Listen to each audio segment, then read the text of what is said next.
tous. Donc bon, mais voilà, j'ai sorti les gros bras, hein. Là, ce soir, c'est vraiment, on est sur le mec qui est le Babtou fragile. Le Babtou fragile, clairement, voilà, blanc comme un cul, comme un bon Parisien, avec des traces de la diagonale qui sont encore là. Donc ce n'est pas un suçon. Si, c'est un suçon de. C'est un tamarin, un suçon de tamarin. Donc pour ceux qui connaissent pas dans le chat, vous pourrez aller voir quel est ce drôle de chose qui est un tamarin, mais un suçon de tamarin dans la descente du Maïdo. Je raconterai cette anecdote, bien évidemment, ce soir. Bonsoir à tous, donc nous sommes le 23 octobre, il est 21h05, heure de l'Hexagone, 23h05, heure de la Réunion. La course est partie depuis 1 heure. 1 heure de course, ah ouais, j'étais loin, j'étais déjà 30e, je m'étais fait la rattraper. Mais donc on va parler de ça ce soir. Bien évidemment. Bon, on va commencer par une grosseur où je pense qu'on va faire un react de Love is Blind saison 1 France. Je pense que voilà, c'est tout ce qu'on attend tous ce soir, c'est vraiment de faire ça. Non, non, vraiment ce soir, focus diagonale. On va parler de diagonale. Double ration de petits pois du coup, très for fun. Alors je savais que ça allait me tomber dessus, j'y ai pensé, j'y ai pensé. Je n'ai qu'un sac de petits pois historiques que je vais manger un jour, mais donc ça, il est là, hein, il est là, il est là, il va arriver.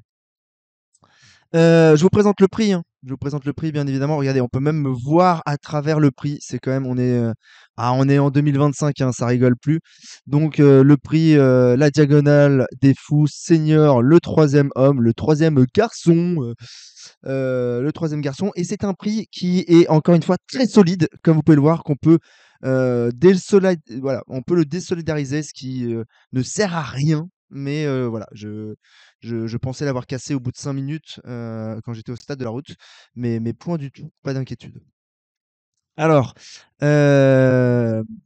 déjà, on va féliciter les coureurs qui ont terminé, les coureurs qui ont pris le départ. Je crois que c'est l'année où il y a le plus de coureurs qui terminent en termes de le taux d'abandon le plus faible, dû, je pense, à la qualité de la météo qui n'a pas été exécrable.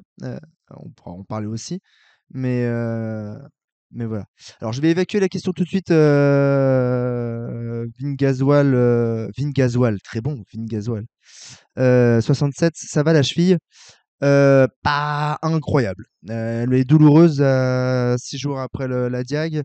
Elle reste douloureuse et ouais, c'est comme je commence à rentrer dans la zone de stress parce que je suis à J-8 du Kuilamamen en Suède et le Kula, c'est donc presque l'endroit d'origine où j'avais explosé la cheville, où j'avais Shakira la cheville, il y a maintenant 2 ou 3 ans, 3 ans? 3 ans, je crois. Et 2 ans. 2 ans ou 3 ans? 2 ans? 2 ans, je crois. Et donc elle retourne dans l'endroit de voilà, voir ses origines suédoises de pétage de cheville, d'entorse de fou et donc ouais, ça fait un peu mal, quoi. Ouais, 2023, je crois. Ouais, je crois aussi. T'as récupéré déjà. Physiquement, on peut en parler, mais j'avais pas du tout de soucis musculaires après la course. Après, mmh, au niveau de la fatigue, on a quand même pris une bonne cartouche parce que moi, j'ai enchaîné une deuxième nuit blanche après ma course. Et après, il y a eu l'accueil de Charlotte toute la journée d'après. Il y a eu les journées d'après, l'avion retour, l'enchaînement, la reprise du taf après l'atterrissage. On a atterri à 6h30, à 9h30, j'étais au taf. Heu, on est passé à la crèche, enfin voilà. C'est lourd, quoi. J'ai pas eu la semaine de vacances que certains se permettent, d'avoir, après, qui fait que j'ai un peu de fatigue. Mais en dehors de ça, franchement, le seul truc qui va réellement pas la fatigue, ça va, je suis habitué. Les jambes, les muscles, zéro souci cette année. Après, le lendemain, tu me faisais recourir, il y avait aucun problème. Par contre, la cheville, ouais, la cheville, elle couine fort, quoi. Là, ça fait vraiment ça fait mal.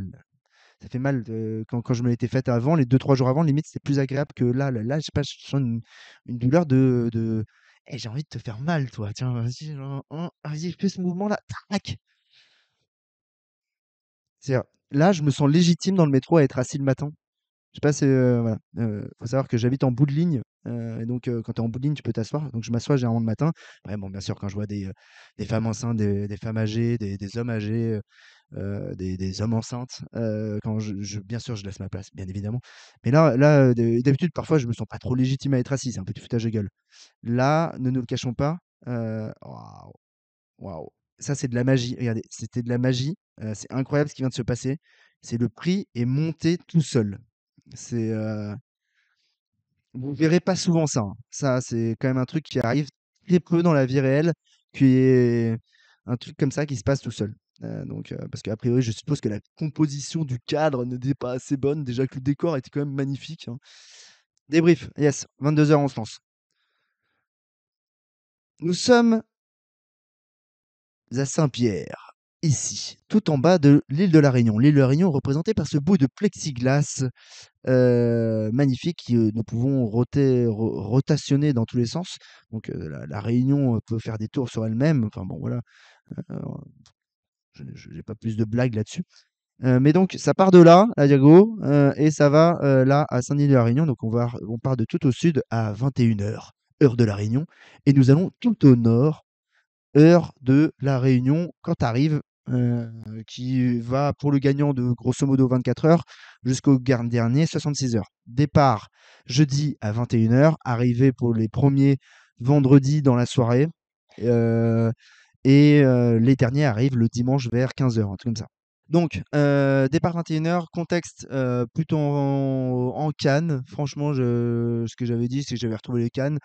Je me disais qu'un top 20 était pas inimaginable si je faisais pas de conneries. Si je gérais la course, que j'avançais juste en sachant ce que je sais faire, en évitant les gros coups moins bien et les chutes. L'état d'esprit, c'est putain, je me suis fait la cheville sur la dernière sortie comme un connard.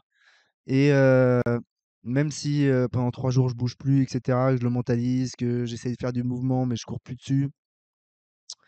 Bonne soirée, Hugo. Ciao. Je sentais qu'il y avait quand même une faiblesse à gauche.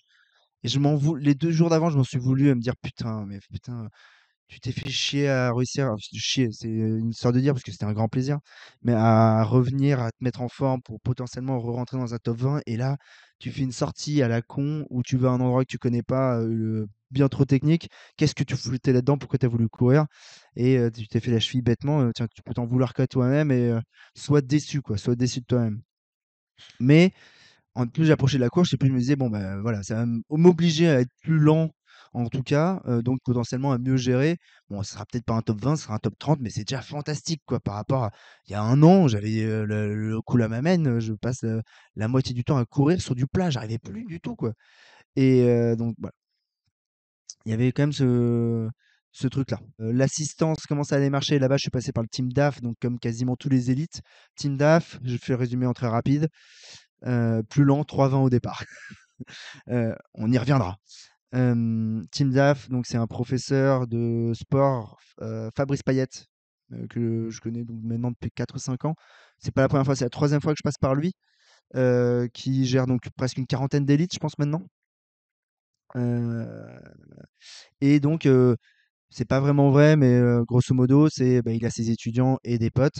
Le mardi, donc 2 jours avant, nous, on apporte au gymnase de l'université de Saint-Denis de la Réunion, on apporte nos petits paquets pour qu'ils les envoient, partout avec les petits groupes d'étudiants, à chaque ravito, et à chaque ravito, ils nous donnent ce qu'on veut, ce qu'on leur a déposé. Donc tu le files 2 jours avant, et il y a ça, ce qui te permet de, pas avoir à porter de gel, plus que de raison sur toi, plus qu'une sécurité. Et Heu, voilà, ça permet ça. Et grosso modo, c'est comme une méga grossette par rapport à je l'ai fait sans, hein, j'ai fait 2 fois le Grand Raid sans, et donc en portant, mais tu portes comme tu as beaucoup plus de poids dans le dos quand tu fais pas ça. Et ça permet aussi d'avoir, du gâteau patate. J'ai mangé du gâteau patate et de la purée de patates douces, à Santé Scout, du gâteau patate en haut du McDo. Et ça, voilà, il y a que quand tu as des assistants qui sont de le team DAF, qui sont pour la plupart réunionnais. Hem Il y a qu'avec eux, quoi. Il y a une sympathie aussi. Et puis ils savent, ils gèrent des élites depuis longtemps, et donc ils savent qu'est-ce qu'on a besoin, comment on réagit. Ils sont efficaces. C'est vraiment, ouais, c'est très bien. C'est une assistance pour les élites ou c'est plus compliqué que ça? Ouais, il faut quand même, ouais. Je pense qu'il faut quand même montrer patte blanche et montrer que tu es capable de le faire en moins de. Cette année, il avait un peu élargi les barrières. Je crois qu'il avait accepté des gens en 36-38 heures. Mais ouais, c'est plutôt. Tu pas en disant: «Je vais viser 40 heures, je sais pas trop, si ça se passe mieux». Voilà, c'est mieux si tu lui dis: «Bah, je vise 30 heures ou moins», quoi. Heu, J'étais surpris de ne pas te voir au début sur le plateau avec les élites. J'ai pas été invité.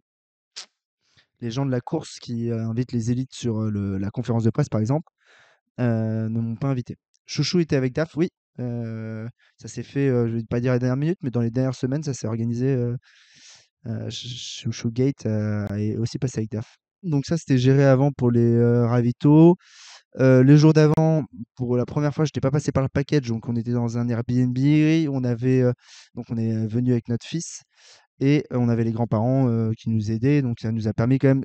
On a fait notre première nuit de plus de 10 heures depuis un an, et ça, sincèrement, c'était incroyable. Genre, révolutionnaire ce concept de dormir plus de 10 heures sur une nuit. Et on a réussi à en faire plusieurs belles nuits avant, donc ça, c'est vraiment assez cool, quoi. Ça, avant la course, donc j'ai rejoint, avec Chouchou Gate, on est allé au restaurant juste à côté de la ligne d'arrivée. Nous avons mangé un risotto, sans rien, donc tout le monde s'en branle. Et on était avec Alexandre Dérault, qui donc, s'est fait renverser par une bagnole avec qui j'avais prévu de courir tout le long parce qu'on avait déjà fait, 2 fois 10 heures sur l'UTMB, sur la Diag, plusieurs fois on a couru ensemble. Quand je fais top 10, on a passé 18 heures à 1 mètre l'un de l'autre. C'est un vrai copain, on a le même niveau, c'est très rare d'avoir quelqu'un qui a exactement le même niveau. Et donc, bon, ouais, voilà, il s'est fait renverser par une bagnole, et donc, bon, tu avais quand même quelqu'un en face de toi qui avait la gueule déchirée, etc., et qui disait qu'il allait quand même prendre le départ avec sa sœur. Et moi, bon, j'étais plutôt, voilà, tout le monde était plutôt de la team dans les jours d'avant à lui dire non, le fais pas, etc. Moi, clairement, j'ai attendu qu'il n'y ait plus personne. Je lui ai dit, mec, voilà, je te connais, on se connaît. Si tu sens que tu peux le faire, fais-le. Moi, je serai jamais celui qui va te dire le fais pas, quoi. Mais juste, voilà. Et en tête que faut quand même gérer. T'as quand même le crâne qui est ouvert. Il y a quand même ça à gérer. Mais si tu vois que tu arrives à le gérer, pourquoi tu prendrais pas le départ, quoi? T'as mal? Non. Bon, voilà. T'as une côte pétée. Bon, on a déjà pris le départ et côte pétée, lui et moi. Tu peux le faire, quoi. Et donc, je suis content qu'il ait pris le départ et l'arrivée, qu'il soit resté avec sa sœur tout le long. C'était très cool. Donc ça, c'était le déj avant. Après, le nouveau satellite, donc on est amené, donc on dépose nos sacs, et cetera. Moi, je sais pas, j'ai l'impression de connaître par cœur, c'est ma 5e, donc je commence à connaître par cœur. Tu galères un peu à rentrer, après tu mets tes sacs. Le mec, maintenant, attendez, il y avait un porteur de sacs. On est allé, enfin, là, quand il y a un mec qui est arrivé, qui a voulu prendre mes sacs, tu sais, genre, je lui ai dit, ah putain, ça y est, il va vouloir fouiller, je sais pas quoi, les sacs des élites. J'ai dit, bon, ça va être un délire comme ça. Non, il y avait un porteur de sacs qui littéralement portait ton sac pendant 10 mètres. Ça ne servait à rien. Mais c'était drôle parce que le mec me suivait, ou je sais plus trop quoi. Enfin, c'était marrant, quoi. Donc le mec, ça l'a fait kiffer de porter mes sacs. On m'amène dans le satellite. Le nouveau satellite, on avait nos propres toilettes. Ça, vous savez pas. Ça, vous savez pas, mais on avait quand même la chance d'avoir une toilette, je crois, pour nous, ce qui nous permettait de pas devoir ressortir faire tout le tour pour aller faire la queue avec tous les autres gens qui faisaient la queue, ce qu'on fait d'habitude, mais ce qui est éperdument long quand tu es dans le satellite, parce que tu dois faire tout le tour, tu as le protocole à chaque fois. C'est un peu relou, quoi. Euh, T'as loupé beaucoup. On n'a même pas démarré la course, je te rassure, Hard Thunder.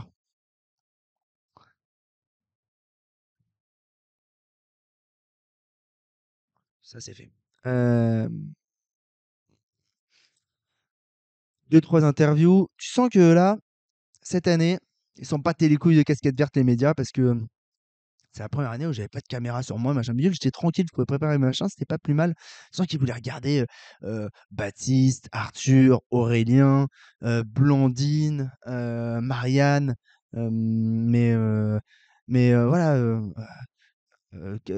C'est Guillaume de merde, j'en discutais 2 secondes avec lui, mais Guillaume de Dans la tête d'un coureur qui disait mais non, mais c'est parce que voilà, tu le sais, t'es plus bankable, tu vois. Donc ouais, ça m'a fait rire, ça m'a fait rire. Je lui ai dit ouais, bah, t'as pas tort. Bah, au moins, ça me permet d'être tranquille à ce moment-là, quoi. Ouais, Ludo, les gens étaient à mort sur lui, etc. Montel, bien sûr, il est passé me voir, mais voilà. Se passe le truc, je prépare toutes mes petites affaires, etc. Pas de problème. Je vérifie que j'ai tout parce que je voulais être bien sécu là-dessus, que j'ai pas oublié un truc en dernière minute. On part sur la ligne. Littéralement, là, j'étais passé de j'étais normal, serein, etc. à je suis surexcité. Aucun stress néfaste, etc. Mais je suis surexcité. J'ai le souvenir que j'avais pas mal parlé avec Marianne parce que c'était sa première diag. Je lui disais, je sais pas, les deux trois astuces ou advice que j'avais en tête et les trucs vis-à-vis de l'ambiance, etc. Marianne Hogan.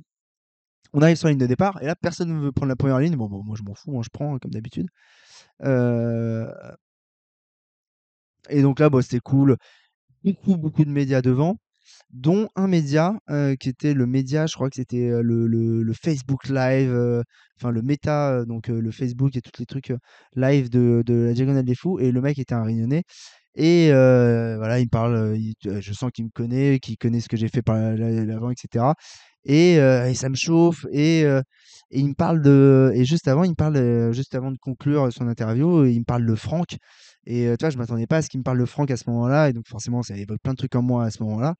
Et je sais pas, ça m'a fait une espèce de déclic dans la tête à ce moment-là, avant la course, bah ouais, c'est vrai, en fait, c'est bien de rigoler, tout ça, machin bidule, mais t'es quand même là pour. Et c'est quand même, même si t'es pas là, t'aimes pas courir pour, ouais, il y a quand même des petits trucs, des petites. Voilà, ça peut permettre à certaines personnes d'être contentes, quoi, si tu cours bien et vite. C'est con, hein, mais je pense pas comme ça d'habitude. Et le fait qu'il me parle de Franck, ça m'a fait penser à ça un petit moment. Bon, après, il y avait la musique à fond cette année. Ils ont pas mis les musiques chiantes, ils ont mis les musiques. Grosse techno dans tous les sens. Et je m'éclate, je saute sur Ludo. Départ dans 50 secondes. Et le truc, je me rends compte que je règle mon MP3 jusqu'à la dernière seconde, malgré que je l'ai pas utilisé avant 20 heures de course, je pense. Euh, Ça. Et j'étais surexcité en fait à ce moment-là. Et on part. Je suis au milieu devant, donc forcément je pars devant. Et c'est du bitume, je le sais par cœur. Et j'ai déjà fait un départ à la directe pleine balle. Je l'avais prémédité à l'époque. Et, je savais que c'est pas compliqué, quoi. C'est que du bitume, il y a que voilà, avancer. Et on part, et au bout je sais pas, 50, 100 mètres, 150 mètres, bah, je vois qu'en fait, je suis déjà en train de me détacher. Et bah, je me dis, bah écoute, et j'ai pas l'impression de forcer, quoi. Et j'avance tout seul parce que ça hurle, comme d'habitude, sur les côtés, un truc de ouf.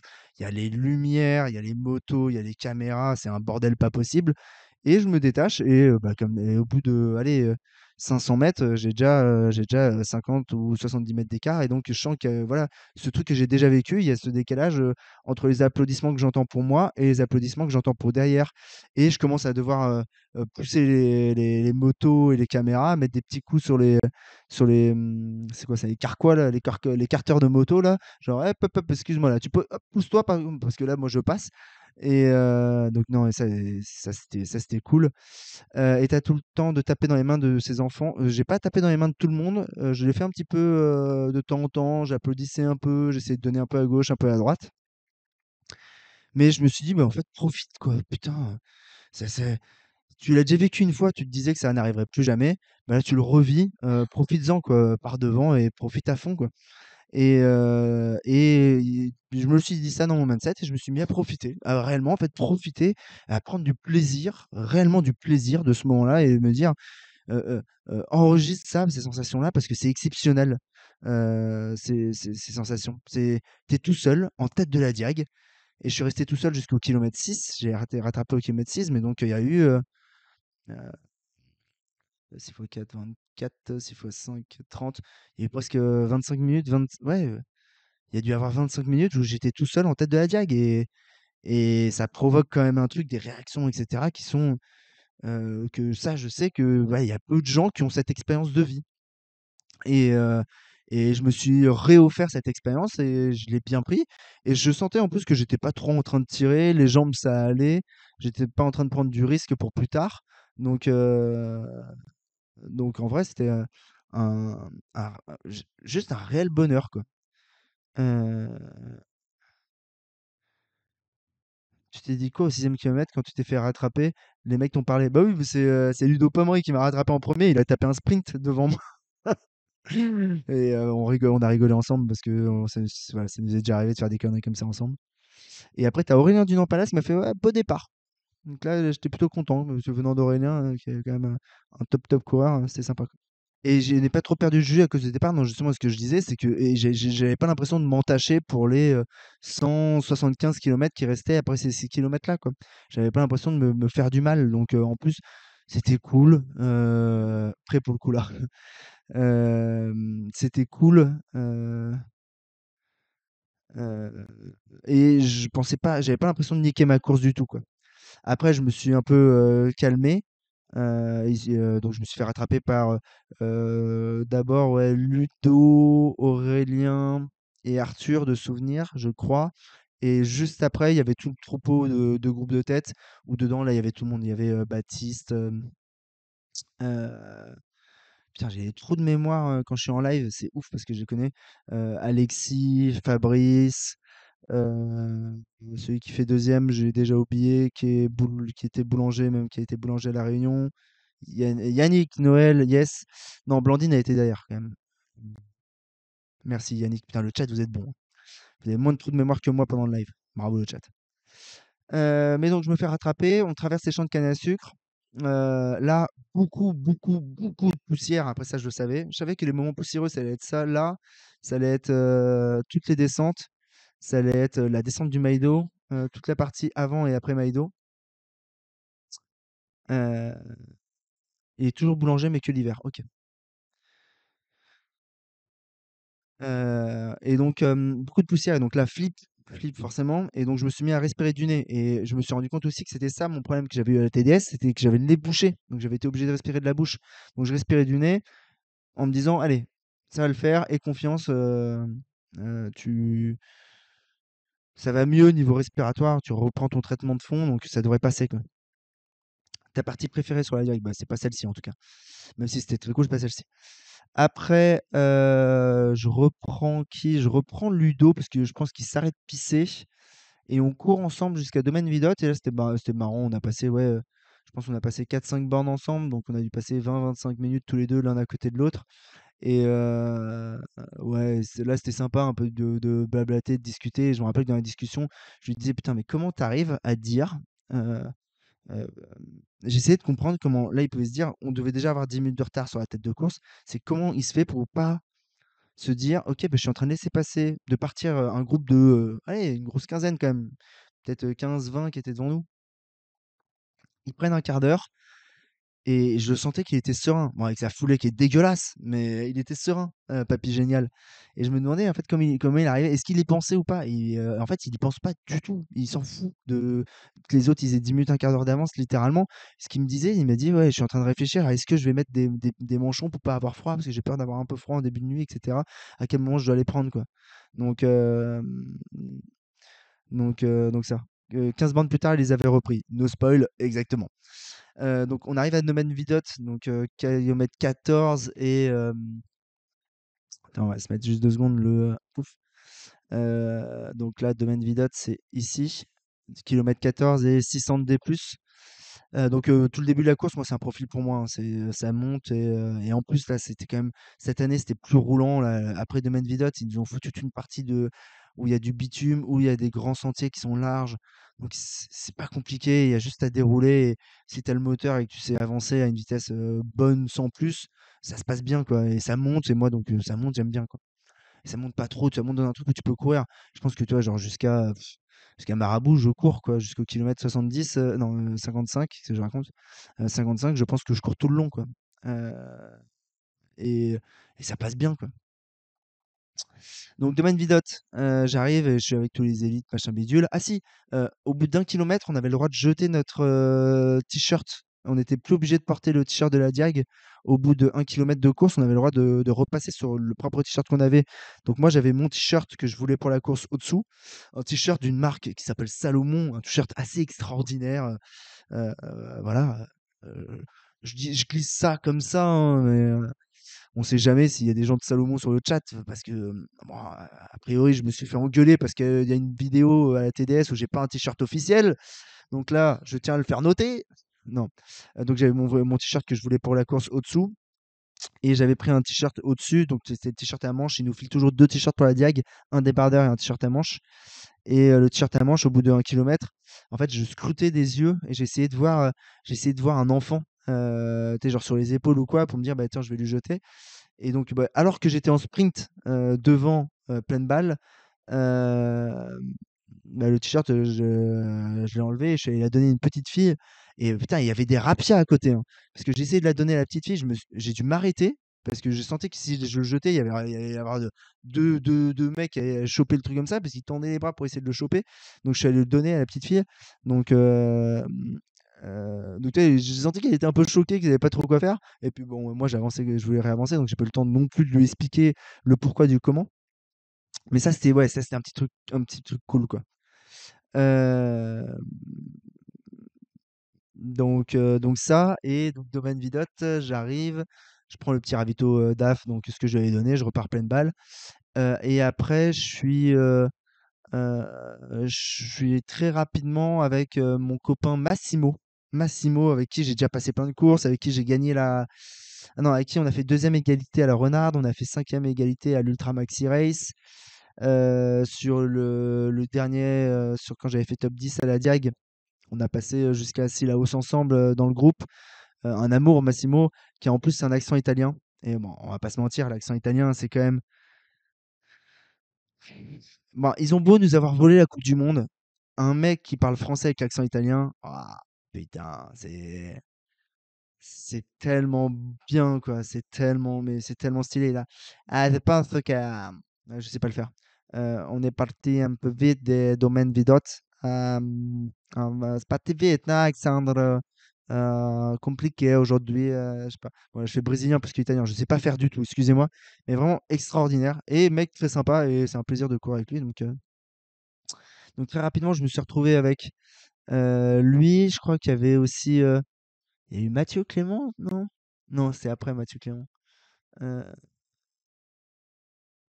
il y avait lui et il y avait Rémi Bréchet et assez rapidement, on se retrouve un petit groupe, Rémi Bréchet, Guillaume Boxis, Massimo et quelle position à ce moment-là? Je sais pas, bon, on doit être vers les,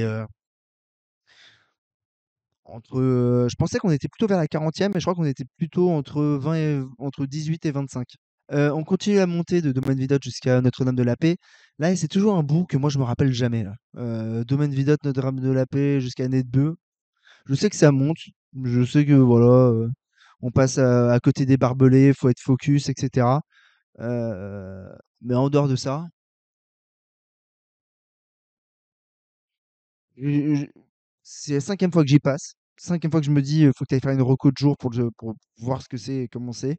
C'est je comprends pas. Mais pourtant ça dure on doit mettre 6 heures ou 7 heures à faire tout ça, pour aller jusqu'à Nedbeu. Bon, peut-être pas 7 heures. S'il y a 45 bornes, non, on doit mettre 5 heures. Il y a 45 bornes, il doit y avoir 2005 ou 3000. On doit mettre 5 heures. Très peu de souvenirs de cette partie-là, dans la nuit. Mais je sais qu'en tout cas, je me retrouve avec Massimo, je me retrouve avec Guillaume Boxis dans les mêmes timings. Heu, je me retrouve, je crois que je me fais doubler une première fois par Blandine, dans ces eaux-là où, ouais, dans la montée, je crois qu'elle me double une première fois. On se rattrape un peu au ravito ou quoi. Heu, Nedbeu jusqu'à Marabout, pareil, je me rappelle pas trop. Tout ce que je sais, c'est qu'entre Nedbeu et Marabout, donc entre le kilomètre 45 et 55, mon esprit divague un peu. Je pense à autre chose et je pense à Chouchou le Gate, je pense à mon fils. Et je me rappelle qu'à un moment où je pensais à eux, bah, je fais plus attention au terrain et je me fais, bam, je me fais une cheville. Et là, c'est tu sais, chez le cheville, elle a tapé, ça a fait crack un petit peu. C'est pas allé jusqu'au bout, je le sais, mais ça fait ultra mal sur le moment et bah, je suis obligé de ralentir, quoi. Et jusqu'à ce que ça réchauffe et que ça retape assez pour que je puisse recourir à la même vitesse qu'avant. Mais première cheville, paf, première, tu sais, genre alerte de ah, je te rappelle que tu es sur la Diag, gros, donc tu arrêtes de penser à ce qu'il y a autour, etc. Là, tu penses à ce qu'il y a devant tes pieds. Donc, la reco est pas autorisée sur le secteur, il y a pas mal de routes et de chemins. Ok. Je sais pas comment tu arrives à gérer 45 bornes en mode nuit frontale avec une cheville qui peut partir à tout moment sans psychoter, GG en tout cas. Je reste concentré et quand je me déconcentre, boum, voilà. Pas de t-shirt obligatoire aussi à l'arrivée et le t-shirt obligatoire, il est à partir de 1 kilomètre avant l'avant-dernier ravito, donc 1 kilomètre avant, le Colorado. Cette année en tout cas. Premier coup de frein à Marabout, non. Moi, j'ai pas eu froid parce qu'on courait quand même, on avançait bien, donc pas de problème. Même pas se trapper la cheville, non. J'ai hésité. J'avais demandé à un des potes de DAF qui est kiné, et j'ai hésité. Et non, on n'a pas strappé parce que j'avais peur que ça crée du frottement. Et de toute façon, il m'a dit que globalement, assez là-haut, ça tiendra déjà plus. Donc, il me dit, c'est plus pour ta tête que pour ton pied qu'on va strapper, quoi. Rester concentré, je vois les Nantais. Plus autre chose, avoir une très bonne frontale. Et donc là, c'est cool. Moi, j'aime bien ma frontale parce que je trouve qu'elle est efficace. Avec une pile, là, j'ai tenu toute la nuit avec une pile, donc ça, c'est incroyable. Et bah, quand je suis en montée et que je vais pas vite, je mets le plus bas. Quand je suis en ville ou quoi, et que je peux économiser, je mets le plus bas ou j'éteins carrément. Dès que ça descend un peu ou qu'on prend un peu plus de vitesse, mais que c'est à peu près lisible, je mets un niveau 2 qui est un médium. Et quand vraiment c'est la descente technique ou que je vais très vite, je mets le max. Et cette année, je me suis permis de mettre un petit peu plus le max que d'habitude. D'habitude, je suis plus dans l'économie de frontale et je termine toujours avec des batteries que j'ai jamais utilisées. Et donc là, je me suis dit: «Allez, permets-toi d'éclairer un petit peu plus, c'est pas grave, tu changeras». Et donc j'ai plus éclairé les descentes et donc j'avoue qu'en fait, ouais, avoir un phare, ça change tout en descente, quoi. Donc descente sur Marabout. Marabout, généralement, c'est un endroit où tu peux manger ou en tout cas le gros des coureurs, s'arrêtent pour manger parce que c'est un endroit où il y a de la bonne bouffe. Clairement, nous pas, mais par contre, c'est un truc que j'avais rajouté cette année dans les ravitaux, alors que d'habitude j'avais mis que du gel, ou que du gel et de la boisson. Gel, boisson, compote, j'ai tourné à ça, mais là j'avais rajouté des bars et des gaufres, des gaufrenacs et des bars Baou. Des bars Baou qui sont avec plein de goût et tout, que j'avais testé une fois à Montreuil et que j'avais bien aimé. Et donc bah, j'étais parti là-dessus. Et bah, j'étais bien content de les avoir. C'est la première fois que je bouffe une barre, je crois, depuis 5 ou 6 ans dans une course. Et j'ai trouvé ça vraiment, vraiment bien, quoi. Batterie à l'avant ou à l'arrière. Bah, sur la Lumonite, elle est à l'avant. Mais t'as juste une pile en fait. C'est une pile, c'est un tube avec une pile, quoi. Y a rien de plus simple. Pas périmé. Je pense qu'ils étaient périmés. Je pense que les barres étaient périmées, c'est possible. Mais après, ça se périme pas, ce truc-là. Pas de riz ou de repas chaud au ravito. J'avais du riz, moi, dans un sac à Sillaos et à Ille Savannah. Et je les ai, j'ai presque pas mangé. J'arrivais pas à manger du riz. Donc ça m'a servi à rien. J'avais préparé tout un truc que j'avais pas pris. Ça repart de Marabout, toujours avec les autres. À chaque fois, ils sont plus rapides que moi à ravito. Donc juste après, je repars un peu en arrière. Je repars, allez, 200 ou 300 mètres derrière. Je suis obligé de faire un effort pour les rattraper. Quand je dis ils, c'est Massimo, c'est Rémi Bréchet, c'est Guillaume Boxis. Je sais que quand on repart de Marabout, avec Massimo, on croise, je vois Blandine au loin, on rattrape Blandine. Et Blandine, je sais plus, on avait parlé de Céline Dion juste avant, et donc j'arrive et je lui chante du Céline Dion de loin. Et je vois que toi, ça la fait rire, mais qu'elle reste concentrée quand même, elle est focus dans son truc. Et on discute juste 2 secondes, et je dis, ah, et je lui ai présenté, en fait, c'est trop drôle, je lui ai présenté, je lui ai dit, ah, et tu connais pas Massimo? Bah, Massimo, je te présente Blandine. En fait, j'avais l'impression de, tu sais, genre, d'organiser une date, d'organiser une rencontre tu vois, ces deux potes célibataires. En plus, ils sont tous les deux pas du tout célibataires. Euh, c'est pas Massimo Garcia, non. Non, non, c'est pas totalement le même physique. Massimo, il est grand, il est fit. Il est assez exceptionnel, ce gars, d'ailleurs. Le gâteau patate, ça a l'air bon. Je vais chercher la recette. Absolument. C'est très très bon. Combien de temps en ravito? Je pense que je suis une des personnes sur les bases vie qui a été le plus rapide, en tout cas.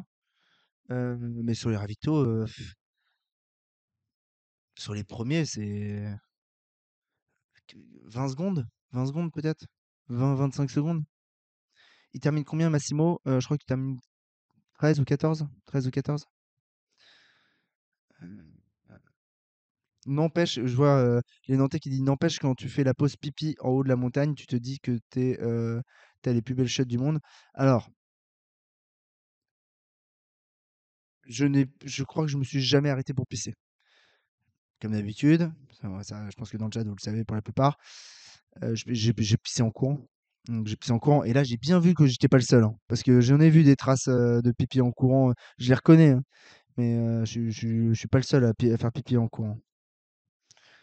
Mais ouais, toute la direct, je crois que j'ai fait pipi en courant tout le long. Mais le problème, nous en parlerons un petit peu plus tard, n'était pas le pipi en courant. Il a été ailleurs, le problème. Donc nous en parlerons plus tard. Donc je reprends. Je suis avec Massimo, Rémi, Guillaume, et on reprend donc au kilomètre, ouais, allez, 57 avant la montée vers Kervegen. Euh, Comment tu pisses en courant? Bah oui,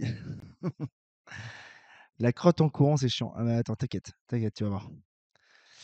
Euh, Vous inquiétez pas dans le chat, on va en parler. On va en parler parce qu'il faut pas que ça soit un non-sujet, ça a été un sujet sur cette diag. Sur les montées de Kervegen, c'est assez technique, c'est pas un endroit où je suis à l'aise.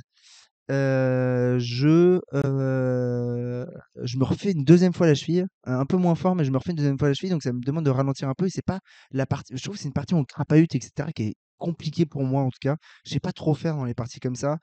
Faut être quand même un peu attentif. C'est là où j'étais tombé, en 2022 où j'étais vraiment tombé dans le précipice là et d'ailleurs, je suis repassé encore à cet endroit-là, je vois le trou, la chute, c'était un petit moment de nostalgie, on va dire. Et je sais qu'on rattrape, elle nous redouble, Blandine et elle nous dit, au petit groupe de mecs avec qui on est: «Ouais, c'est pas la partie où je suis la plus à l'aise» et cetera. Sincèrement, vraiment, j'ai baissé la tête pour regarder mes pieds, pour regarder les cailloux. J'ai relevé la tête, Blandine elle était plus là, elle était 300 mètres devant.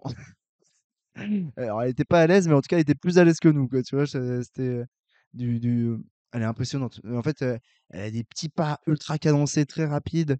Vu qu'elle est assez petite quand même, Blandine, je pense qu'elle a un point de gravité qui est relativement bas, qui lui permet d'être bien sur des terrains comme ça. Franchement, j'ai trouvé facile et là, moi, j'avoue que moi, j'étais pas mal derrière sur cette partie-là, sur toute la montée jusqu'à Kervegen. Je me suis mis derrière Rémi Bréchet qui avait terminé, donc 5e de la Diag il y a 2 ans de souvenir, qui est donc un super, super, très, très bon niveau. Je me demandais qu'est-ce qu'il foutait avec nous, hein, littéralement. Heu et heu et ouais, je me suis bien servi de lui dans toute la montée jusqu'à la bascule avant de descendre, au bloc.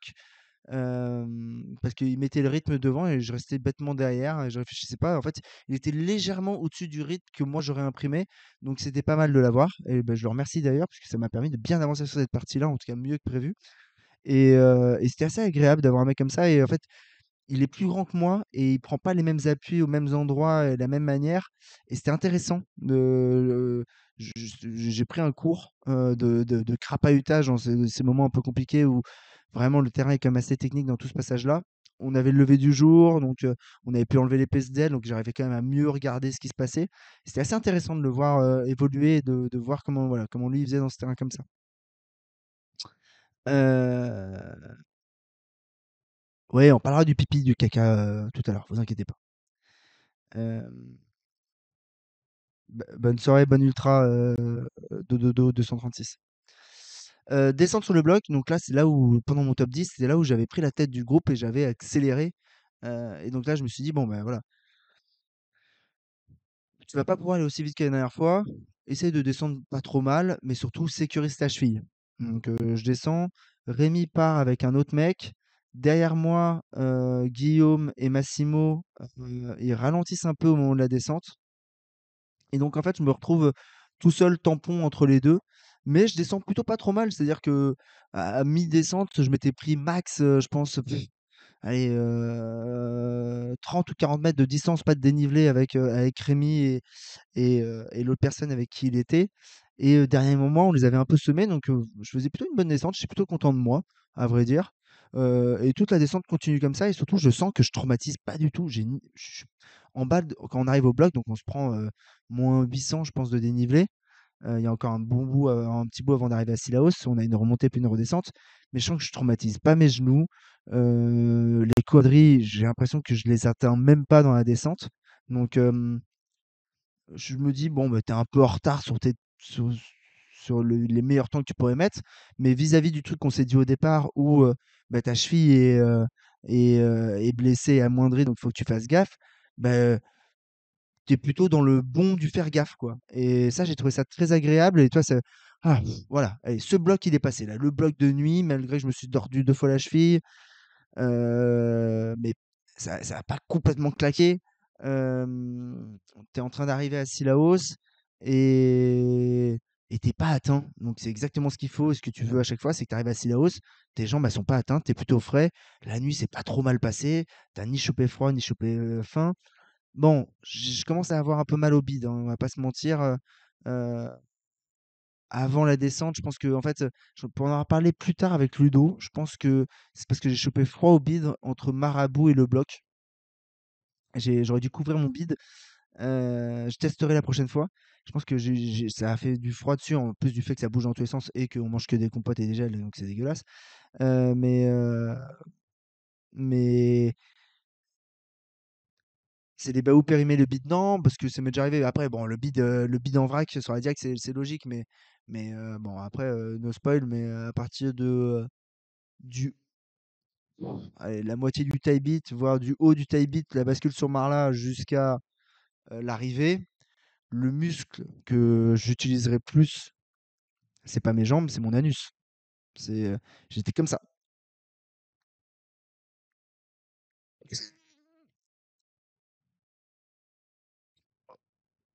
Tout le long.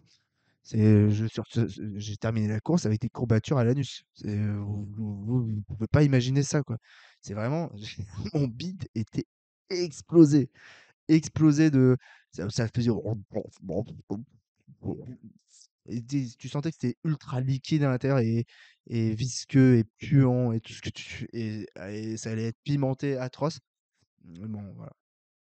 Je pense que j'ai dû m'arrêter comme à l'UTMB où c'était parti en couille, mais donc en chiasse. Bah là, c'est parti en chiasse je fais bien l'anus.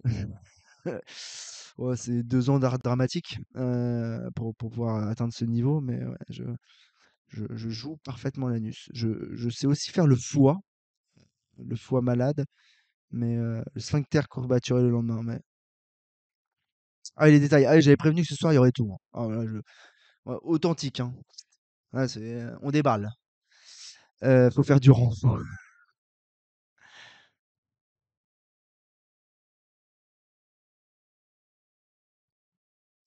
Ouais, ouais, beaucoup de coureurs ont eu des problèmes de bide. Mais là, j'avais déjà eu des problèmes de bide sur la direct, mais pendant aussi longtemps, et tu obligé de. Ouais, je pense que je me suis arrêté chier entre 10 et 15 fois, quoi. Et la version que vous avez vue sur les réseaux, c'est la plus propre de toutes, hein. Je suis allé dans les toilettes, mais toutes les autres, c'était hors toilette. Et il y a eu 2 moments, enfin, ouais, on en parle tout de suite. Il y a eu 4 moments compliqués. Il y a eu 2 moments où en fait, il a fallu que j'arrête de courir dans les 3 secondes, que j'arrête de courir, que je baisse mon froc et que ça sorte, quoi, parce que sinon, c'était sur moi, hein. Mais donc, il y a eu 2 moments comme ça. Et il y a eu 2 moments, bon, bah, là, c'est l'instant baignade Marmisol, donc les plus sachants dans le chat connaissent ça, mais heu, l'année prochaine, la diag avec une couche. Mais c'était, parce que voilà, tu ton ventre, machin, tu rôtes, tu pètes et Beignat, il avait parlé de ces pets qui sont pas des pets. J'ai cru que c'était pet c'était pas pet.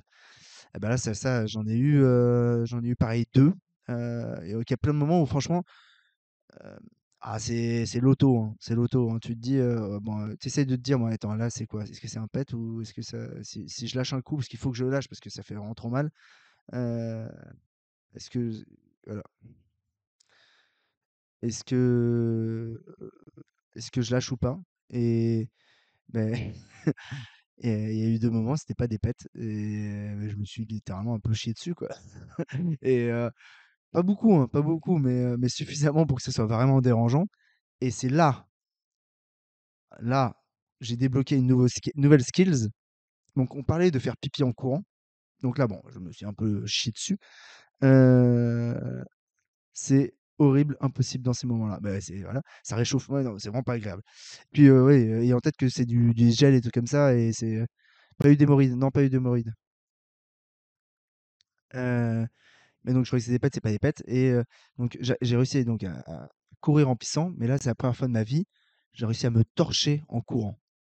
Et alors ça, c'est une skills que, tu vois, je m'attendais pas un jour réussir à atteindre ce niveau en ultra. J'ai réussi à me torcher en courant. C'est-à-dire sans m'arrêter de courir, hein, sans m'arrêter de courir, dont une fois, c'était dans le chemin, c'était Cala ou Rattino, donc en plus, à un moment technique.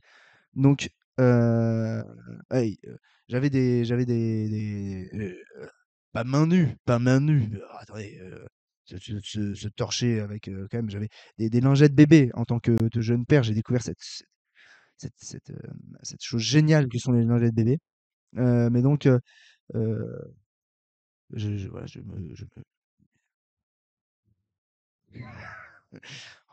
peux pas parce que je cours pas là. Mais j'arrivais j'ai réussi à me torcher, à me nettoyer de mon pet qui n'était pas un pet en courant.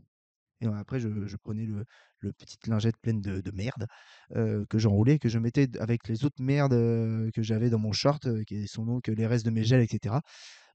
Mais donc j'ai quand même, je la mets sous la casquette alors là, heu, la vue que devaient avoir les personnes derrière toi. Bah là, dans ces moments-là, tu content quand il y a personne derrière.